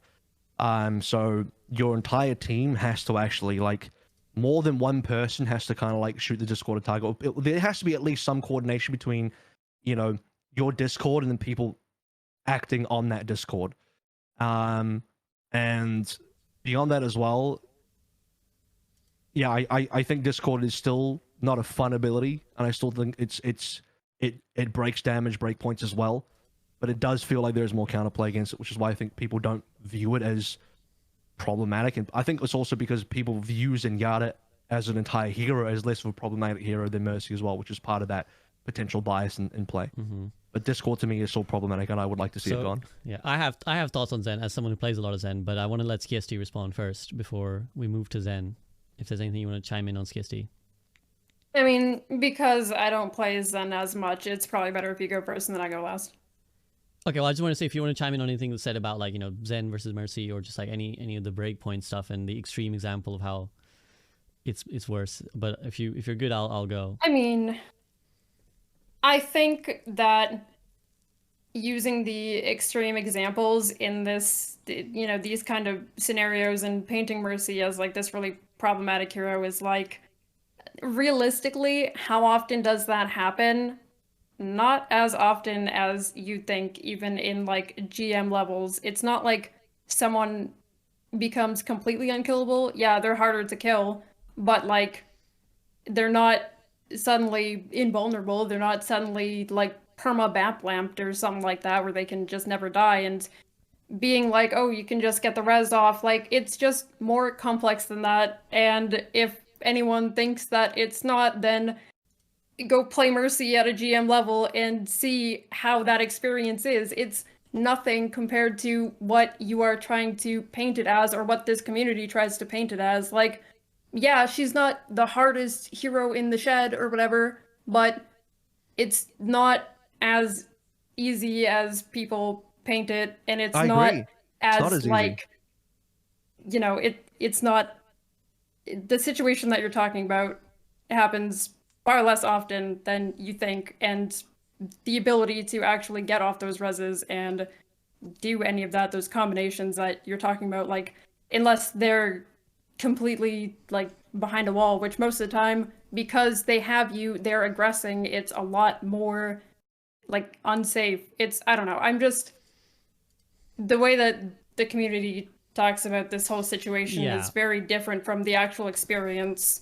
But in terms of like Mercy versus Zen, like what, Zen sits in the back line and he discords someone, and some Zens will be like, oh, my Discord is on this person, and then other Zens will just be completely silent, and they'll get like the same, like, obviously if you're not saying anything, your team is not going to entirely go on that person, but there's still, you know, okay, most of the Zens in my games don't talk, but they still get a good amount of value from Discord. Like, yeah, there's a bit more like team cooperation required, and part of that is on Zen's part saying like, oh yeah, Discord's on this person, whatever, but it still gets a lot of value even if you're not communicating or anything like that. And I don't know, it's like, they are a bit different, obviously, no one's denying that, but it stands that, yeah, if Mercy's damage boost gets touched or adjusted or changed, then Zen would also be to follow. Yeah. Yes. So I want to sort of separate a few things here, because obviously the difficulties of having discussion like this, and you know, I've kind of semi-seriously had conversations like this before, because you know, last couple of podcasts we've been kind of on the delete hog train, and Custom was on here and he was like, I'm tired of pretending it, delete hog. And you know, we talk about like delete hog or like, is XYZ problematic for the game? And obviously we can have these conversations in jest, but of course the thing is that there's a whole community of people attached to playing these heroes, and when we say like delete, or let's say, you know, Mercy's unhealthy for the game, change this, obviously we have to keep in consideration that there's players who love these heroes, and that is important, because while obviously we all want the game to be healthy, to be balanced in a way that all the players feel fun, that also means not taking away fun from players who've kind of spent years cultivating their love for a character. And of course, I think the interesting thing is that Mercy has gone through many changes, and I think actually and quickly just chime in if you disagree, Skiesti, which I think most of the Mercy mains I talk to, the thing that they find the most fun is the movement. It's not even that they're attached to Blue Beam, because like, if you think about original Mercy, she was all about the res. Like, the original reason to pick Mercy was the 5-man mass res, and it was the whole hide and seek meta of like, oh, I killed 5 people, find the Mercy before she reses them all. And if you didn't, that was it, game over. And then we kind of moved, and we made the Valk Mercy. Yeah, Moth Mercy was not great, but we moved, we found a thing. And as long as that, I think that core of what like the people find fun about the hero, which I think is the movement, which is great. We've even changed that, and people have still stuck with it. So I think any conversations about like the health of this character or like changing even core aspects of this character can be had without like necessarily implicating or attacking the community itself, right? So I think that's that. Sure. On the A lot of people end up making it like a personal course- thing, and it gets and of very course- weird. of course, and it Can I comes speak to that? down to 'Cause, like.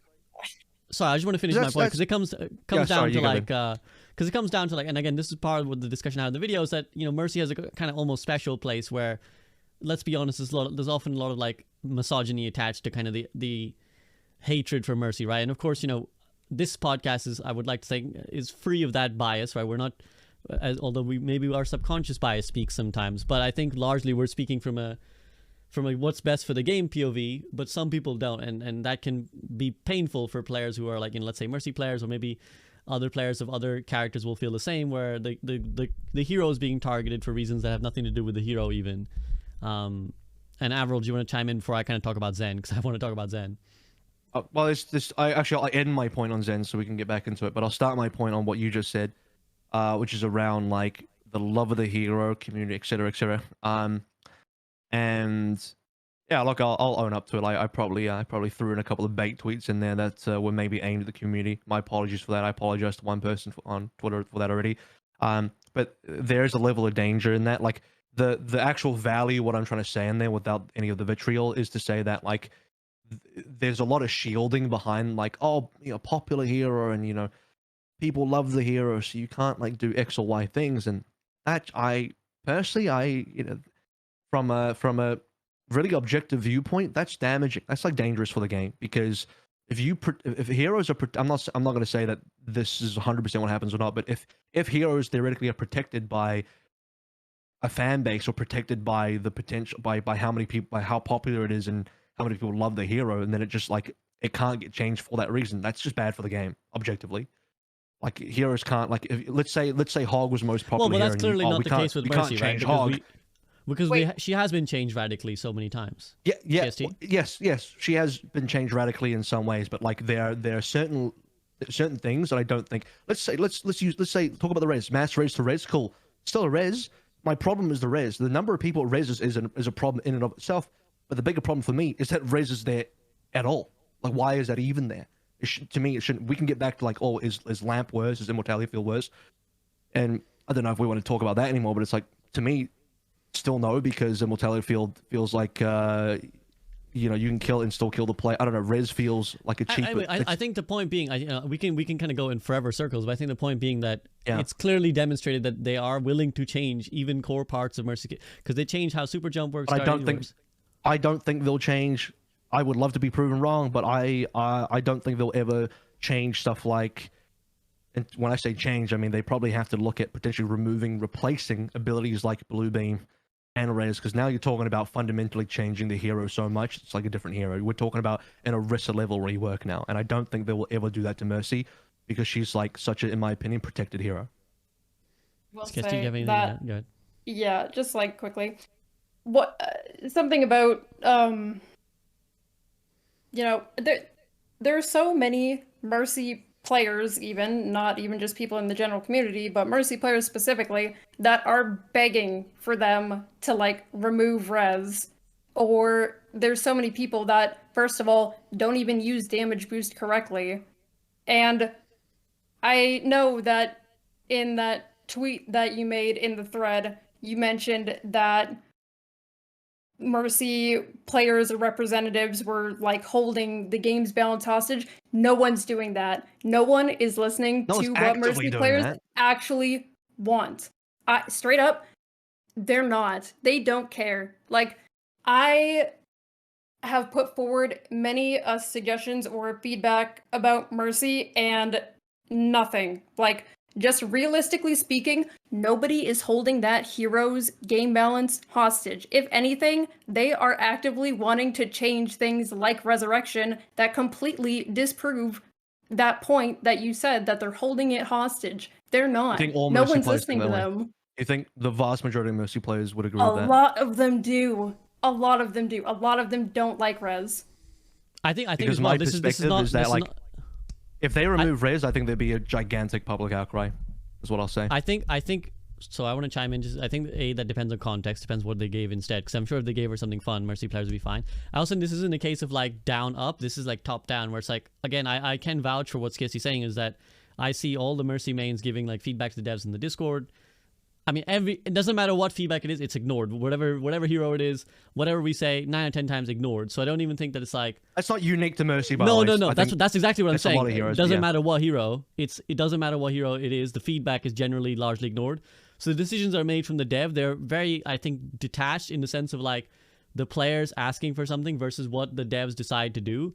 So if there's any like decision or like Mercy Mafia, it's coming from the dev side where they feel like we don't want to do this because we perceive that the Mercy mains will lose their shit if we do it, but it's not necessarily doesn't necessarily correlate with what, from my perception, Mercy mains are saying, if that makes sense. And Skiesti, is that something you agree with?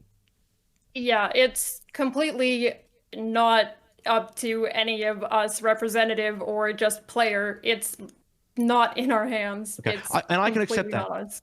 Which is why I'm saying, like, no one's actively doing it, and no one's got, you know, picketing outside of Blizzard's offices in Irvine right now.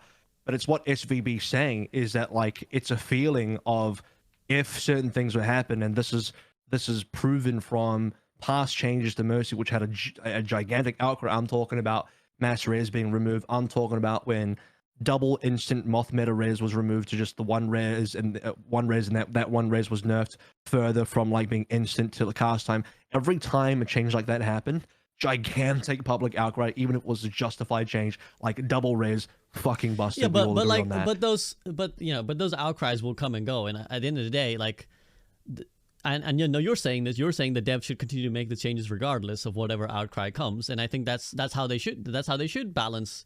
And we're they agreeing. do. We're all agreeing because that's what I think should also happen. But what I'm saying is that I don't even think, at least the Mercy mains that seem to speak aren't wanting the blue beam to necessarily be there, or the res to necessarily, especially the res to necessarily be there. So I think it's like the devs are perceiving that they will cause an uproar if they just change Mercy, but they could quite easily change Mercy in a way that doesn't cause the uproar. If they listen to the community itself. If you're saying you'd like res removed as well, we're on the same page. Fantastic. I'd love to see res removed for something else. But my point is what SVB's saying. I'm pretty sure the devs know that if they do that, there's going to be an outcry, which is why they don't do it, which is why I'm saying that that kind of design is quote unquote being held hostage, not directly, because again, no one's picketing outside the office, but like they perceive there will be a gigantic public outcry, which is what I also perceive will happen. Believe will You happen. could say the same thing about any hero, though. Like, Anna's nade gets taken away. Do you know how upset people would be? Do you know how much of a outcry Huge. there would be? Yep. Like, you could say that for any hero. It's not just about Mercy players or her player base, like, crying about it. Any hero player main would be upset if something big to their hero got removed. Like, I don't know. I think it's really weird when people talk about Mercy, like the community specifically crying about their hero, like other hero mains wouldn't, I'm not saying other communities, other mains wouldn't be upset about it. Everyone would be, but like, how justified is it's like the level of outrage versus how justified the changes, and what like really soured it to me. Maybe it's different now. Maybe I'm antiquated at this point. I'm too boomer for this shit. I'm thinking way too back before. But it's the moment when double res was removed and people were upset. Then I'm like, come on, you have to admit this is disgustingly broken. And the level of outcry for that, it was just like, it was unbelievable, because you couldn't even, the Mercy players couldn't even admit that their hero was broken. Do you know what I mean? It's just like, that was I don't think any community of players would ever admit, if they're like, I don't think any, I mean, this is the internet, you know this, AVRL, you've been on Twitter. No community of any hero will ever say, yeah, this character, like, again, we have Mercy mains, Mercy content creators who are like vocal, you know, advocates saying res is actually unhealthy for the game. EVA would say that would be unhealthy for the game. I don't think, but generally speaking, the en masse community of any hero would never be like, my hero's broken, remove it. So like that, again, I get what you're saying. I get totally what you're saying, which is that your point is, and correct me if I'm mis-summarizing, damage boost and res are potentially unhealthy for the game, should be changed in an objective world where if this is what your balanced vision would be. However, you feel the devs are shy from making such decisions because of the vast number of Mercy players there are, and that would be a huge outcry and a bad PR move. Is that fair as a summary? It is, but I also think, and this is the part that scares me way even more, is that the devs don't even think it's problematic. Even though time and time again, I So feel, I don't that's know. a different issue, because then that's like the devs just not seeing it. But so I those two also- different things, right? But I also think that they are scared to make those changes. Correct. I think they're scared to make But those they're changes. scared. Clearly, they're scared of making changes in general. Though, like look at the patch cycle. Like they are quite clearly quite timid at the moment when it comes to like making, because they do want to, for example, make big changes with Hog. They're talking about potentially moving his one shot, which I think I agree with as well. Again, on a similar note, Hog players I'm sure are clearly very unhappy about this, but obviously the size of the outcries over here will obviously increase with the size of the player base of people who play it. But Yeah. they're being slow with the changes to Hog because they're clearly a bit timid about how they want to go about it.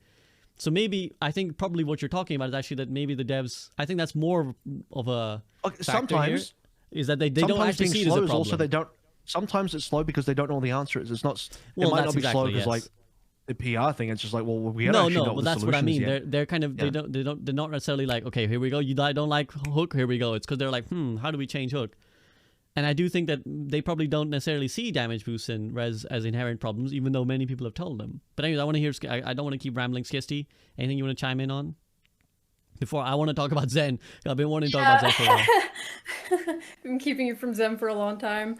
I mean, I think a lot of this just boils down to it is largely within the devs' controls, whether like what they perceive and what they don't perceive from the community, and what they are willing to change versus what they aren't, and what they are looking at and slowly working on changing. That might not be happening as fast as we'd like it to, but at the end of the day, Overwatch is not just purely this,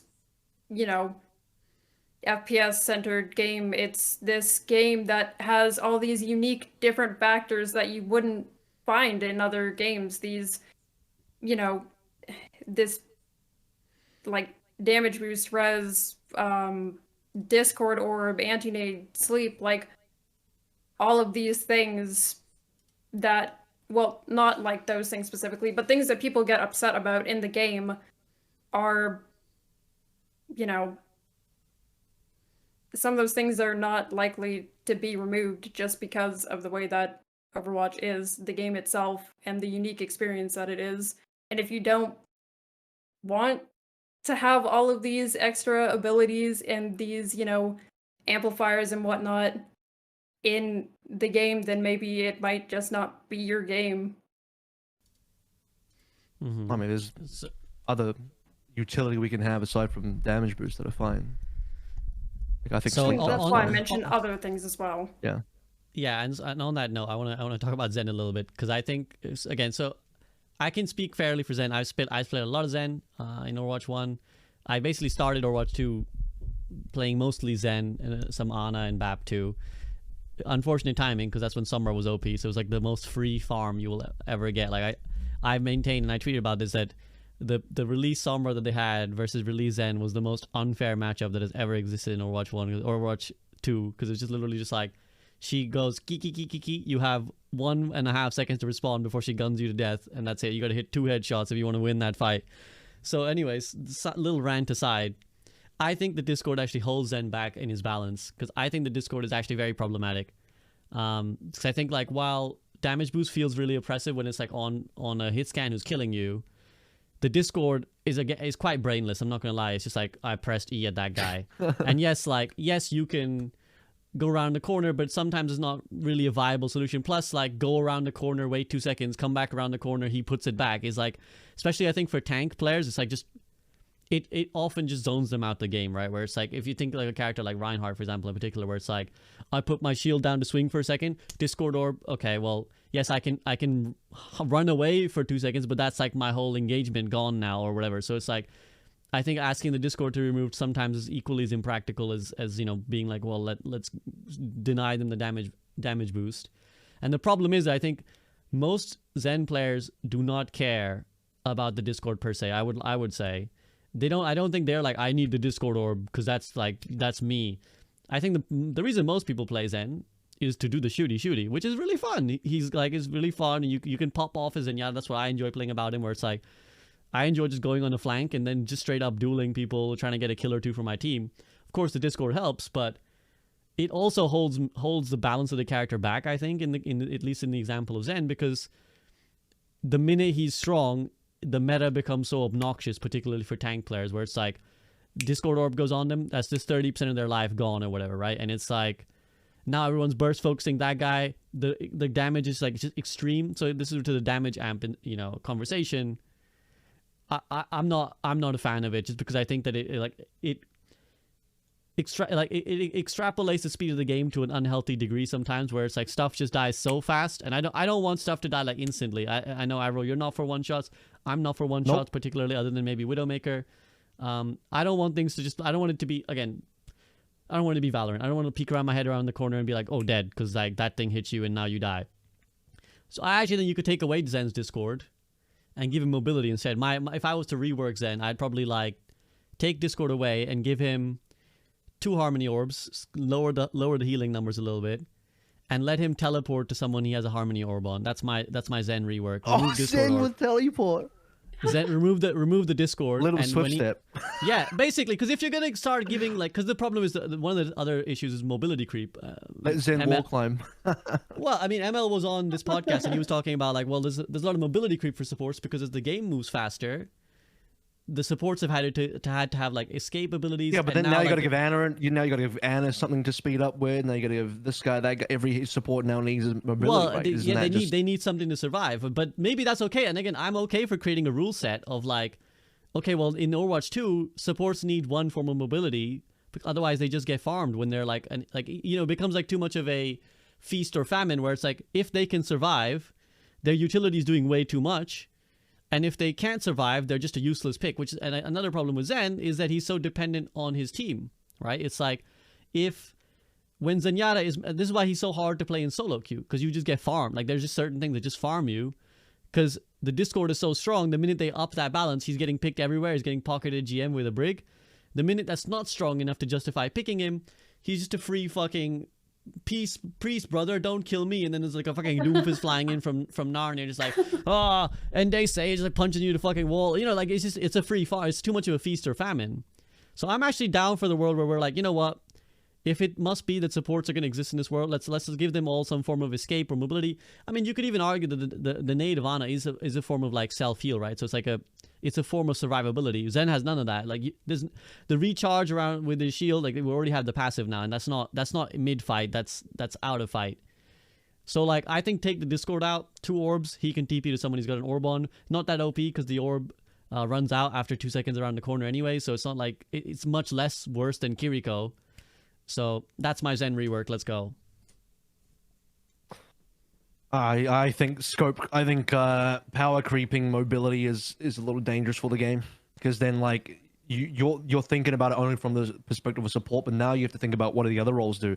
Oh, now every support can run away and do all these things. Well, how do you catch up? Well, now do you have to help out DPS and tanks catch up to them? Do you have to give them more mobility? Well, how about slow heroes like X or Y?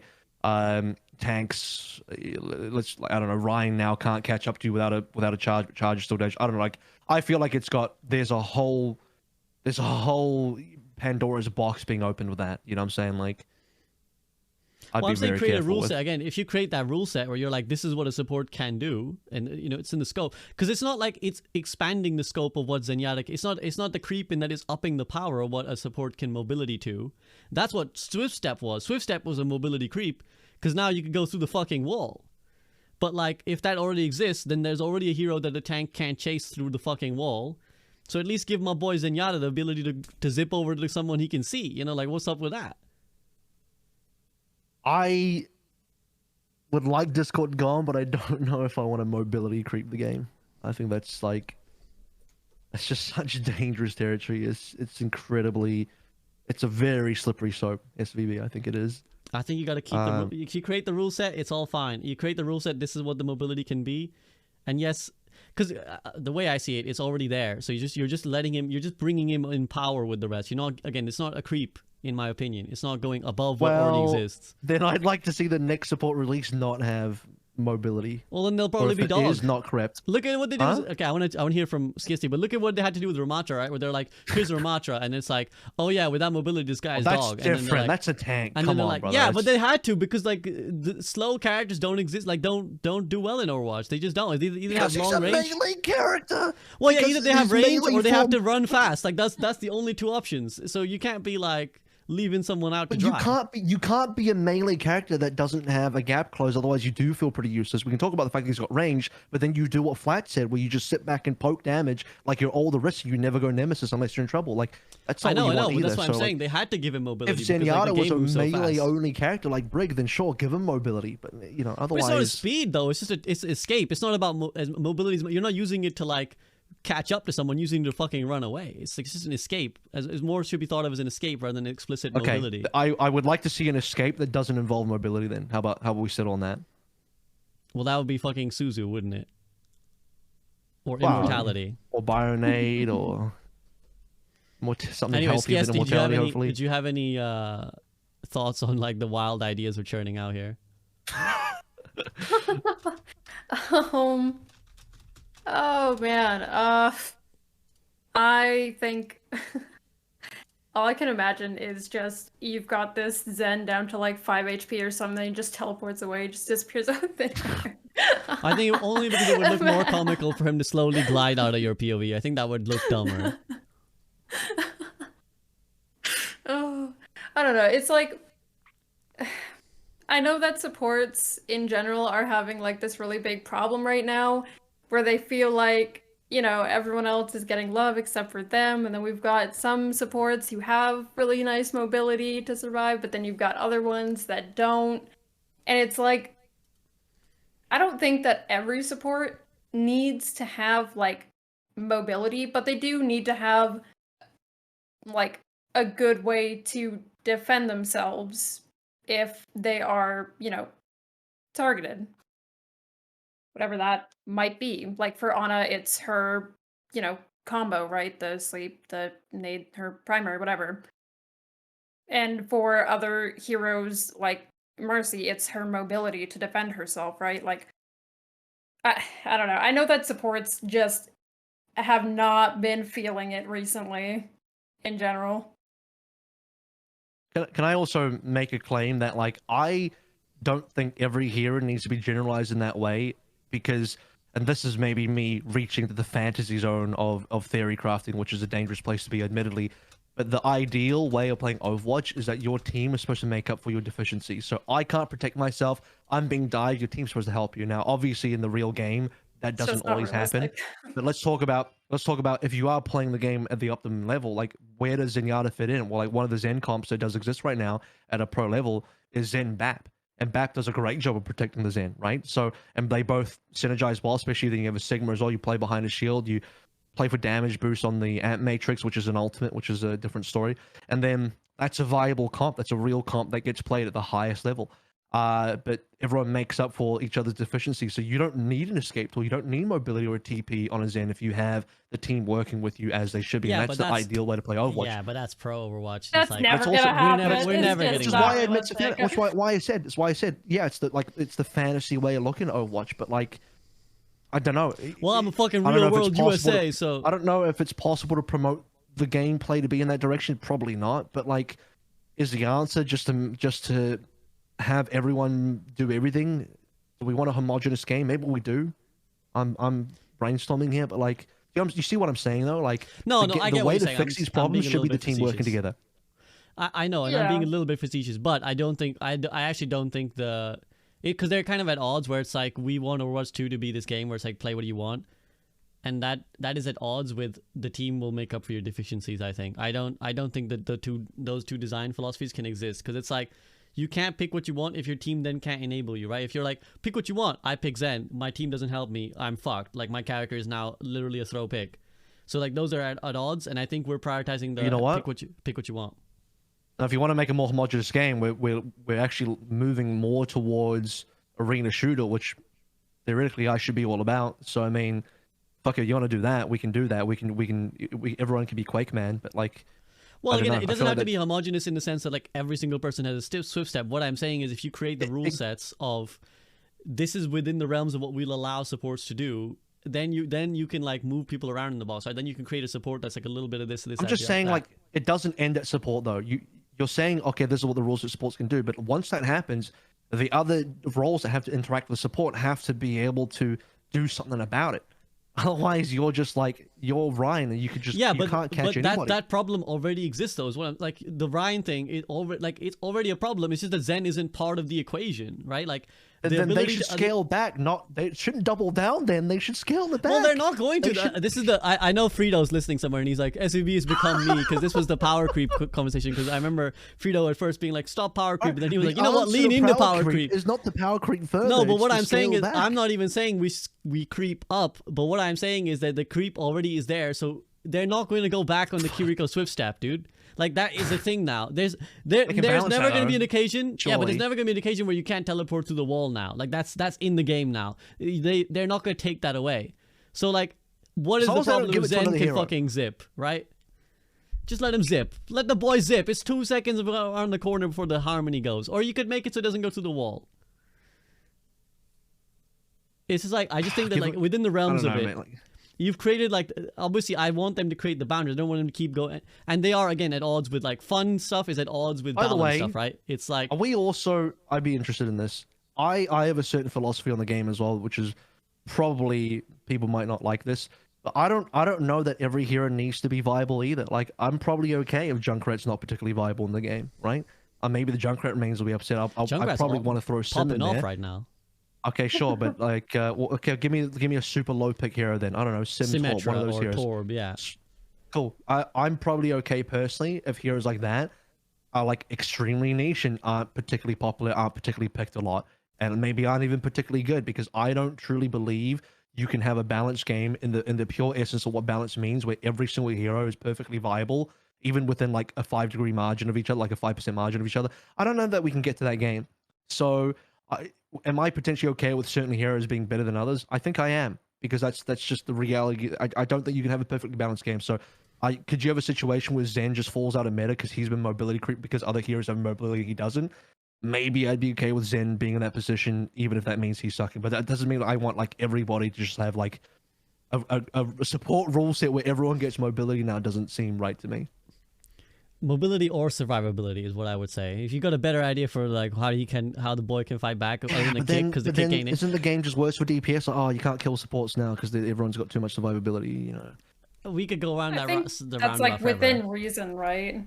Like, you want to give them survivability or mobility within reason, not so much that they are impossible to kill or impossible to, like, you know, tack down, or, you know, but within reason. I also, to the question, I also don't think every hero has to be viable, because I think those, like, the term viable is like, you know, high meta elo, but I think that characters shouldn't be so dependent on their team that if there isn't a certain composition, they can't be picked. Like, the difference between, let's say, a Junkrat and a Symmetra is that you can still play those heroes. They're just suboptimal value, especially on certain maps. The problem with the hero Zenyatta is, like, it is basically you're just throwing because your character dies so easily that it's impossible. Like, yes, you might say, well, just make it work, play, but it's just like, basically, realistically speaking, your character doesn't exist, because there's a thing that they will pick that makes your character not exist. And this is why I was against, like, hard countering in the role swapping or the alt charge transference and like the Reaper Roadhog versus Winston example, because it's like, yes, your hero is workable in some degree, but to make it work, you have to play in such a way that your character may as well not exist. So yeah, I'm down for not every hero to be viable, but I think they should be workable in the solo queue environment. Leads the game more towards Valorant, not in the way you think. It's not a tactical shooter, but in the terms of like the base gameplay being slightly more homogenized, and like everyone can do a little bit of everything a bit more. Everyone is a little bit more self-sufficient. Because that's in my opinion one of the only ways to do what you're saying, which is to like remove the you know, the how much you depend on counterpicking and move into like, well, you can just main something and it can be generally good, because everything is kind of generally good, right? I don't know if I'm hitting the nail or anything for you, but that's yeah, where I'm looking towards. Again, towards that, it doesn't have to be that they are, you know, obviously I don't want them to be, it's not possible for them to be equally strong in every rank. I just think that, like, it should be, it's more to do with the countering as well. I think it's part of the reason why I'm suggesting this change for Zen, and semi-seriously. is that, yeah, it's just that the hero should not be able to just be like bonked out of existence, especially when certain other things are existing in the game. Yep. There should be room for you to play I agree with that. your hero. There should be room for you to play your hero. It doesn't have to be optimal, but it should be workable, is what I would say. Would you be okay with the game being more homogenized to achieve that goal? Yeah, I would. I think it's fine. Again, like I think it's fine if you have certain rule sets. I think the Valorant idea of like a defender does this and a sentinel does this or whatever, and I think those are healthy things to add for a game. When I bring up Valorant, I don't mean like the tactical shooter part. I mean like the base gameplay, which is the gunplay, not so much the ability usage, is very homogenized. Everyone shoots exactly the same way. No, I know that, but what I'm also saying is that when they balance, like I've read their like notes and stuff, they're very explicit. Like, we think a sentinel should only do this, so we think this sentinel, right, which is it's like a role for those who aren't familiar with Sure. Valorant. It's basically like a role. They're like, well, we think this. It would be the equivalent of being like, we think this DPS is doing too much for what a DPS is supposed to. So they did this with, like, for example, Chamber. I don't know if I know people were still mad about Chamber, but they were like, Chamber is a sentinel, which is a guy who's supposed to like defend an area. He's doing too much. What he's doing is veering into what a duelist does. So we need to pull that back because he needs to do what a defender does. So I'm totally down for rule sets like that, where you're like, I don't know, if people think that, like, for example, people are like, she's supposed to be support, but she's doing too much of what a tank does, so we're going to rein that back so she doesn't veer into that category.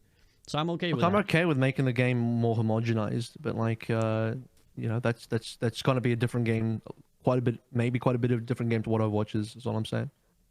No, it's true, but I think it's veering towards what we both. I want to hear from Skiesti because we've just been rambling, but like, I think we kind of both said at the start that it's like, the rules make the game better. Like, you need to have that, like, otherwise the game is changing all the time and suddenly you wake up, there's a new hero, and now the way you play Overwatch is completely different. So I do think they need to create a rough vision of, like, this is the scope of Overwatch is. Skiesti, I mean, we rambled, but how do you think all this? I mean, my takeaway, I guess, is that, like, I like that Overwatch is so unique. I like that we have all of these different heroes that have different identities, that do different things, and are better or worse in specific situations. I think that is part of the charm of Overwatch, and yeah, that does mean that certain heroes are going to be better than others sometimes, but I think that is part of why people come to Overwatch and part of the charm of it, and why people, you know, don't go to Valorant or League or, you know, the Apex Legends or whatever, is, like, I don't know. I think it can be good to establish some rules for certain roles, like with the role passives, like the, you know, self-heal for supports. That used to be unique to Mercy, but now it's something that all supports have to help them out. Or, you know, like an example like that. I think those things are good in small amounts, but, you know, Overwatch is a unique game, and I feel like taking away the uniqueness of it wouldn't make it the same. Can I say that the game, the game, if you want, if not saying anyone here is saying this, but I'm just going to put it out in the world. If people want to have a game like Overwatch, which is super diverse in its roster and what the characters can do and their various strengths and weaknesses, and for them to be super unique and have that kind of identity, and for that to exist in harmony in a game like Overwatch, the game can, in my opinion, never be truly balanced.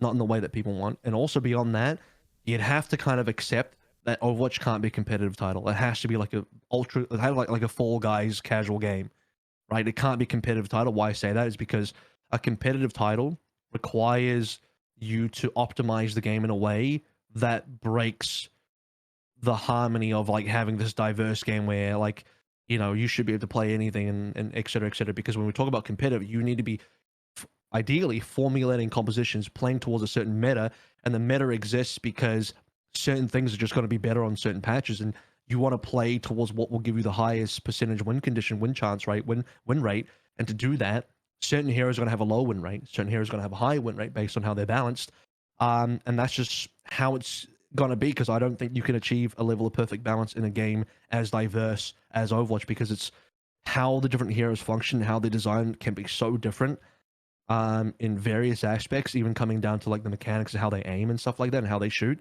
that to retain that identity in the game, you have to, the devs have to make a choice. Is this a casual game or a competitive game? Because I don't think you can have a competitive game like that. And this comes back down to, I think on the previous group up, it's like, did you Flex and Samito kind of talked about this, where it's just like, is Overwatch just a casual game then?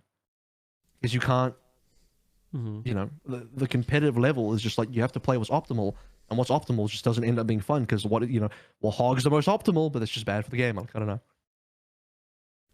Well, there's a lot of nuance to that, and it's like, again, for the game to be diverse, like those are kind of sometimes oppositional. I don't think they're fully oppositional in the sense like diverse can be balanced, but then something has to allow diversity, right?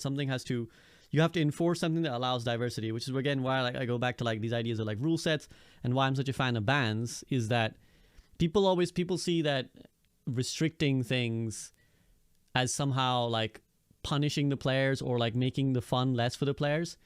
But sometimes you need to limit what can be done to actually increase expressivity. So again, to give an example, we had to stop people from being able to pick 3 tanks to actually allow DPS to be picked, right? We had to stop people from being able to pick 3 tanks, 3 supports, so that people could actually pick DPS. Because otherwise, when presented the choice, they would always pick 3 tanks and 3 supports, because that was just better. So I think in the same way, like when and then we all have different visions of the game, we all have different versions that we think would be best, and the devs have their version, and we're all kind of working towards some mishmash of that all. But when I talk about like bans, it's like, well, yeah, sometimes something is so oppressive that we need to be able to ban it so that then 5 other things can be played. And yes, it means that that one thing can't be played now for this specific game, for example, the one match you're in. But in lieu of that, you get the access to more things overall. And that's the way I feel about rule sets as well, where it's like, you might, for example, if you were to change Zen this way, you might homogenize him a little bit more to the other supports. He's a little bit more like the other supports now. But now you open him up as an option alongside the other supports, rather than being like, there's a time when he's always picked, or there's a time when he's never picked. And it's like, there's only one of the other. So yes, like the homogeny, and it's not about extremes, right? Again, we spoke about this at the start. It's not about like, if I want to borrow something from League of Legends, or I want to borrow something from Valorant, or another game that's doing something right, doesn't mean I want my game to be that game, but we can borrow an aspect that allows, that fits in Overwatch, basically. And I think that would allow better expression. So that's my vision. Vote SVB for president. And that's my vision of Overwatch. Okay, anything you guys want to add? Because I know I've taken a lot of your time. And I would have gone through chat questions, but I think I've already abused your time enough. 3 hours, 15 minutes currently. So is there anything else, guys, you want to add? Overwatch, hardest game to balance in the world. I agree. I actually think it is.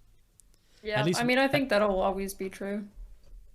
Like, there's just so much in Overwatch that makes balancing it to the degree that people want and almost kind of demand is just impossible. I will also say, like, there's a level of, now, can I call it hate? I don't know if that's the right word, towards Sojourn that's a little unwarranted. Like, is she really strong? Absolutely. But there's, like, certain levels of people that you see that's just, like, they're not satisfied unless Sojourn is, like, straight up nuked in the ground and you can't pick her at all. Like, she becomes a throw pick. Like, it's to the point where I guarantee if they do another patch and she gets nerfed again, she just did get nerfed again. I don't know if it's enough, but we'll see. But some people, like, for example, they'll respond to that patch and they're like, okay, she got nerfed again. They go into a game, and if they see a single Sojourn, they're like, she's not nerfed. There's not nerfed enough. Sojourn's still in my game. It's like, bro, is she not allowed to be played at all, or what? Like, are you okay with her just being like an acceptable hero, or does she have to be nerfed into the ground? Like, where's the limit here? So I think some people take the whole like anti-Sojourn camp. They take that shit a little too far, in my opinion. I don't think that's just limited to Sojourn. I think there's a lot of heroes people feel that way about. And I think it's like, again, I do think this is one thing where we are very echo chambery on like Overwatch creators and Overwatch social media, where like we decide what we hate and we just hate it, right? It's like whether that's Roadhog now or Sojourn or, you know, whatever the previous thing is, whether it was Brig or whatever, people do homogenize very quickly. And then you're right, they definitely are like, this character should be dumpster now. And then, and I'm sure this is the devs are listening like, lol, preach, this is what our pain is. Cause like, either they're like, until they dumpster the character, no one's happy. And then when they dumpster the character, people are like, damn, they dumpstered this character. You know, like it would be like Genji, like buff Genji, but Genji gets buffed. Some people are unhappy. Then they hard nerf Genji. And then people are like, damn, they really did dumpster Genji, didn't they? And then it's like, well, what did you want, right? And yeah, it's I don't think. the final big, oh, I don't know if it's a big thing that sort of came up, at least on my timeline, was the reintroduction of the discussion around, and Lemonkiwi briefly touched up on this, the idea of banning heroes as a format in actual Overwatch gameplay. For example, you go into ranked. This is an idea that was propped up, I think, I first saw it from Shore4, retweeted by Jake, which is to say that you enter a game of ranked, all 10 players in the lobby vote to ban a hero, and whatever hero gets the most votes gets banned. One hero gets banned from the lobby for that game. Mm-hmm. And then that will like potentially take away problematic heroes, like if Sojourn's too busted, or maybe people don't like Hog, and maybe quote unquote freshen up the games a little bit, because you might get different games, different bans. Maybe, I don't know. What do you guys think about that? Let Skiesti go, because my thoughts I think are known, but Skiesti. Well, I mean, first of all, for something like that, you'd kind of have to do what League does as well and hide the names of the people on the other teams, just so that there's no bias in picking or banning. Sorry, you'd hide everyone's bans. You just ban on your own, and then you get to see what everyone else is later. Yeah, which would be like a smart way to do it. I do think though that it would make it in some cases like when they do it in League and like a new hero comes out, nobody wants to deal with it, so they just ban that one automatically, which is kind of funny. But I think that's kind of one thing that you would end up running into is like some people would just be like, oh, this is the new hero and we don't want that, and they just like ban right away off that. But that would happen in Overwatch, but not for the reason you're saying, not because the hero's imbalanced, but because they hate the battle pass and they want to boycott the battle pass. So like, we're gonna ban the hero. That's what they'll do. Or they don't want that guy. They don't want someone picking that guy on their team, because they're like, I don't want someone throwing under a Matra on my team. But the thing is, that will inevitably go on cycles, right? Because as we've discussed, the community quickly homogenizes at times to find what they hate. And two heroes in. Well, yeah, but also let's say you know Ramatra comes out, everyone thinks Ramatra's OP. They'll ban him for the first week of comp, let's say, and then at this rate, actually, you could throw them straight into comp and not have to worry because people would ban them potentially. But like they ban him for a week, and then after a week, they forget about how annoying that is, and they like actually what I hate more is Sojourn, and so then you'll see people start banning Sojourn, and people will basically ban what they feel is creating their best game, right? Like the best environment for their game, which I think is healthy. I mean, to answer the point, I think it's good. I think people would be able to create a more healthy version of the game for themselves, because again, it's like they can decide what the pain point is. It's not the devs don't have, the devs will always inevitably be slow, right? They can't always anticipate what will be a pain point for the community. And the pain point quickly realizes, the Ana buffs are too much, and now Ana's everywhere. They can come to, it's a very democratic process. They can come to the decision and say, okay, ban Ana this game, guys. Let's ban Ana this game. So you think it's a good? We should. Oh, 100%. This is something that maybe the game should do. Is look into 100%, bans. 100%. I've long been an advocate of bans. I think more pedal to the metal. I think bans are great for Overwatch. I think a draft. I'd like to see. I'm at the point where like I feel like we're running out of options. So like we'll take anything. Like we haven't. Give it a go. See how it works. It's inevitable. You cannot create so many heroes and not have bans. You got to bring back experimental and have like an experimental of bans, like just for people to test it out, just see what the gameplay's like. Introduce this ban format into an experimental patch. Is what I think. Yeah. Why don't they bring back those experimental patches? Or the the experimental stuff. I want to try it out. I want to see how it would actually work. I want to see if it's viable. I want to see if it'll be good. Yeah, I agree. I think it's probably a technical thing. They're probably just like, because remember now we have crossplay. Well, you need the UI and the displays and all that.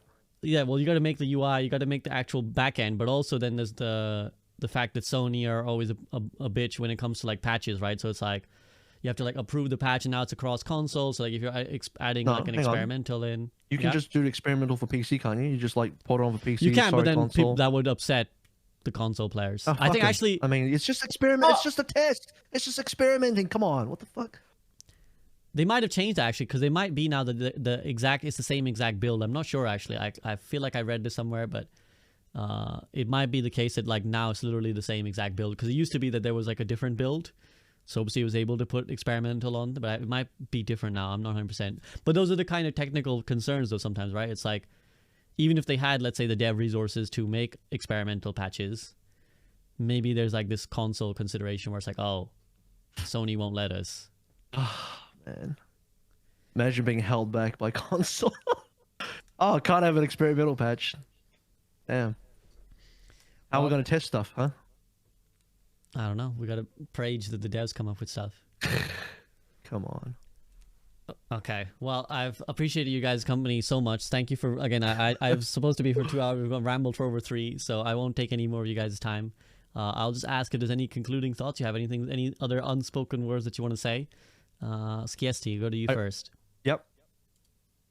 I will just say that I try to play Overwatch for my own enjoyment, I'll say, and, you know, trying to win and whatnot, but man, if I spent every, like, moment of my free time or every time I was playing the game thinking about balance changes and, you know, theory crafting, all this other stuff, I'd drive myself mad. And this is why most of the time I just stay away from balance talk because there's just so much into it, and honestly, the devs are gonna do whatever they do regardless of what any of us say. So at the end of the day, personally, I don't think about it too much. Just, you know, truthfully putting that out there. That's totally fair. I'll and just- that's why AVRL and I are clearly batshit. But yeah, go ahead, AVRL. I'm a little batshit. I want to thank Skiesti for her viewpoints and opinions. I feel like I learned quite a bit about Mercy today, and I do agree that Mercy players probably get a lot more vitriol and hate than they deserve. So, yeah, I'll apologize on my end of contributing to any of that I have. But yeah, it's good to be able to hear the other what the opposing viewpoints are, and I think it's a complex kind of thing with not easy answers. Yeah. I think if there were easy answers, the devs would hopefully have already done it. But it's just a complex game. It's just different. It's just hard to work around. Yeah, yeah. 100%. Very much so. And that's why I thank both of you coming and providing such respectful conversation. And even Lemon, you know, we might be. I know that Lemon is just familiar enough with AVRL to be able to throw some heat in, which is what their little tete-a-tete was about. But yeah, I the reason I obviously invited you guys because I knew you'd be able to give valuable insight and do it in a respectful way. So I thank you very much for your time and company and your well thought out opinions. And it was a very insightful podcast. I think, at least from my end, I enjoyed it a lot. I enjoyed the discussions. And hopefully we didn't fry Skiesti's brain too much, because I could just ramble about this kind of stuff all day, every day. But I know it's not for everyone. My silence spoke volumes there sometimes. So, yeah, but you were just like, okay, all right then. But yeah, thank you very much to these guys. Guys, please show them some love. Please go follow, like, subscribe, give them your kidney. And thank you very much for joining me on this stream. We'll be back in a sec. But from this, on the Group Up podcast, we peace out. So thank you guys. Bye bye. Thank you for having us.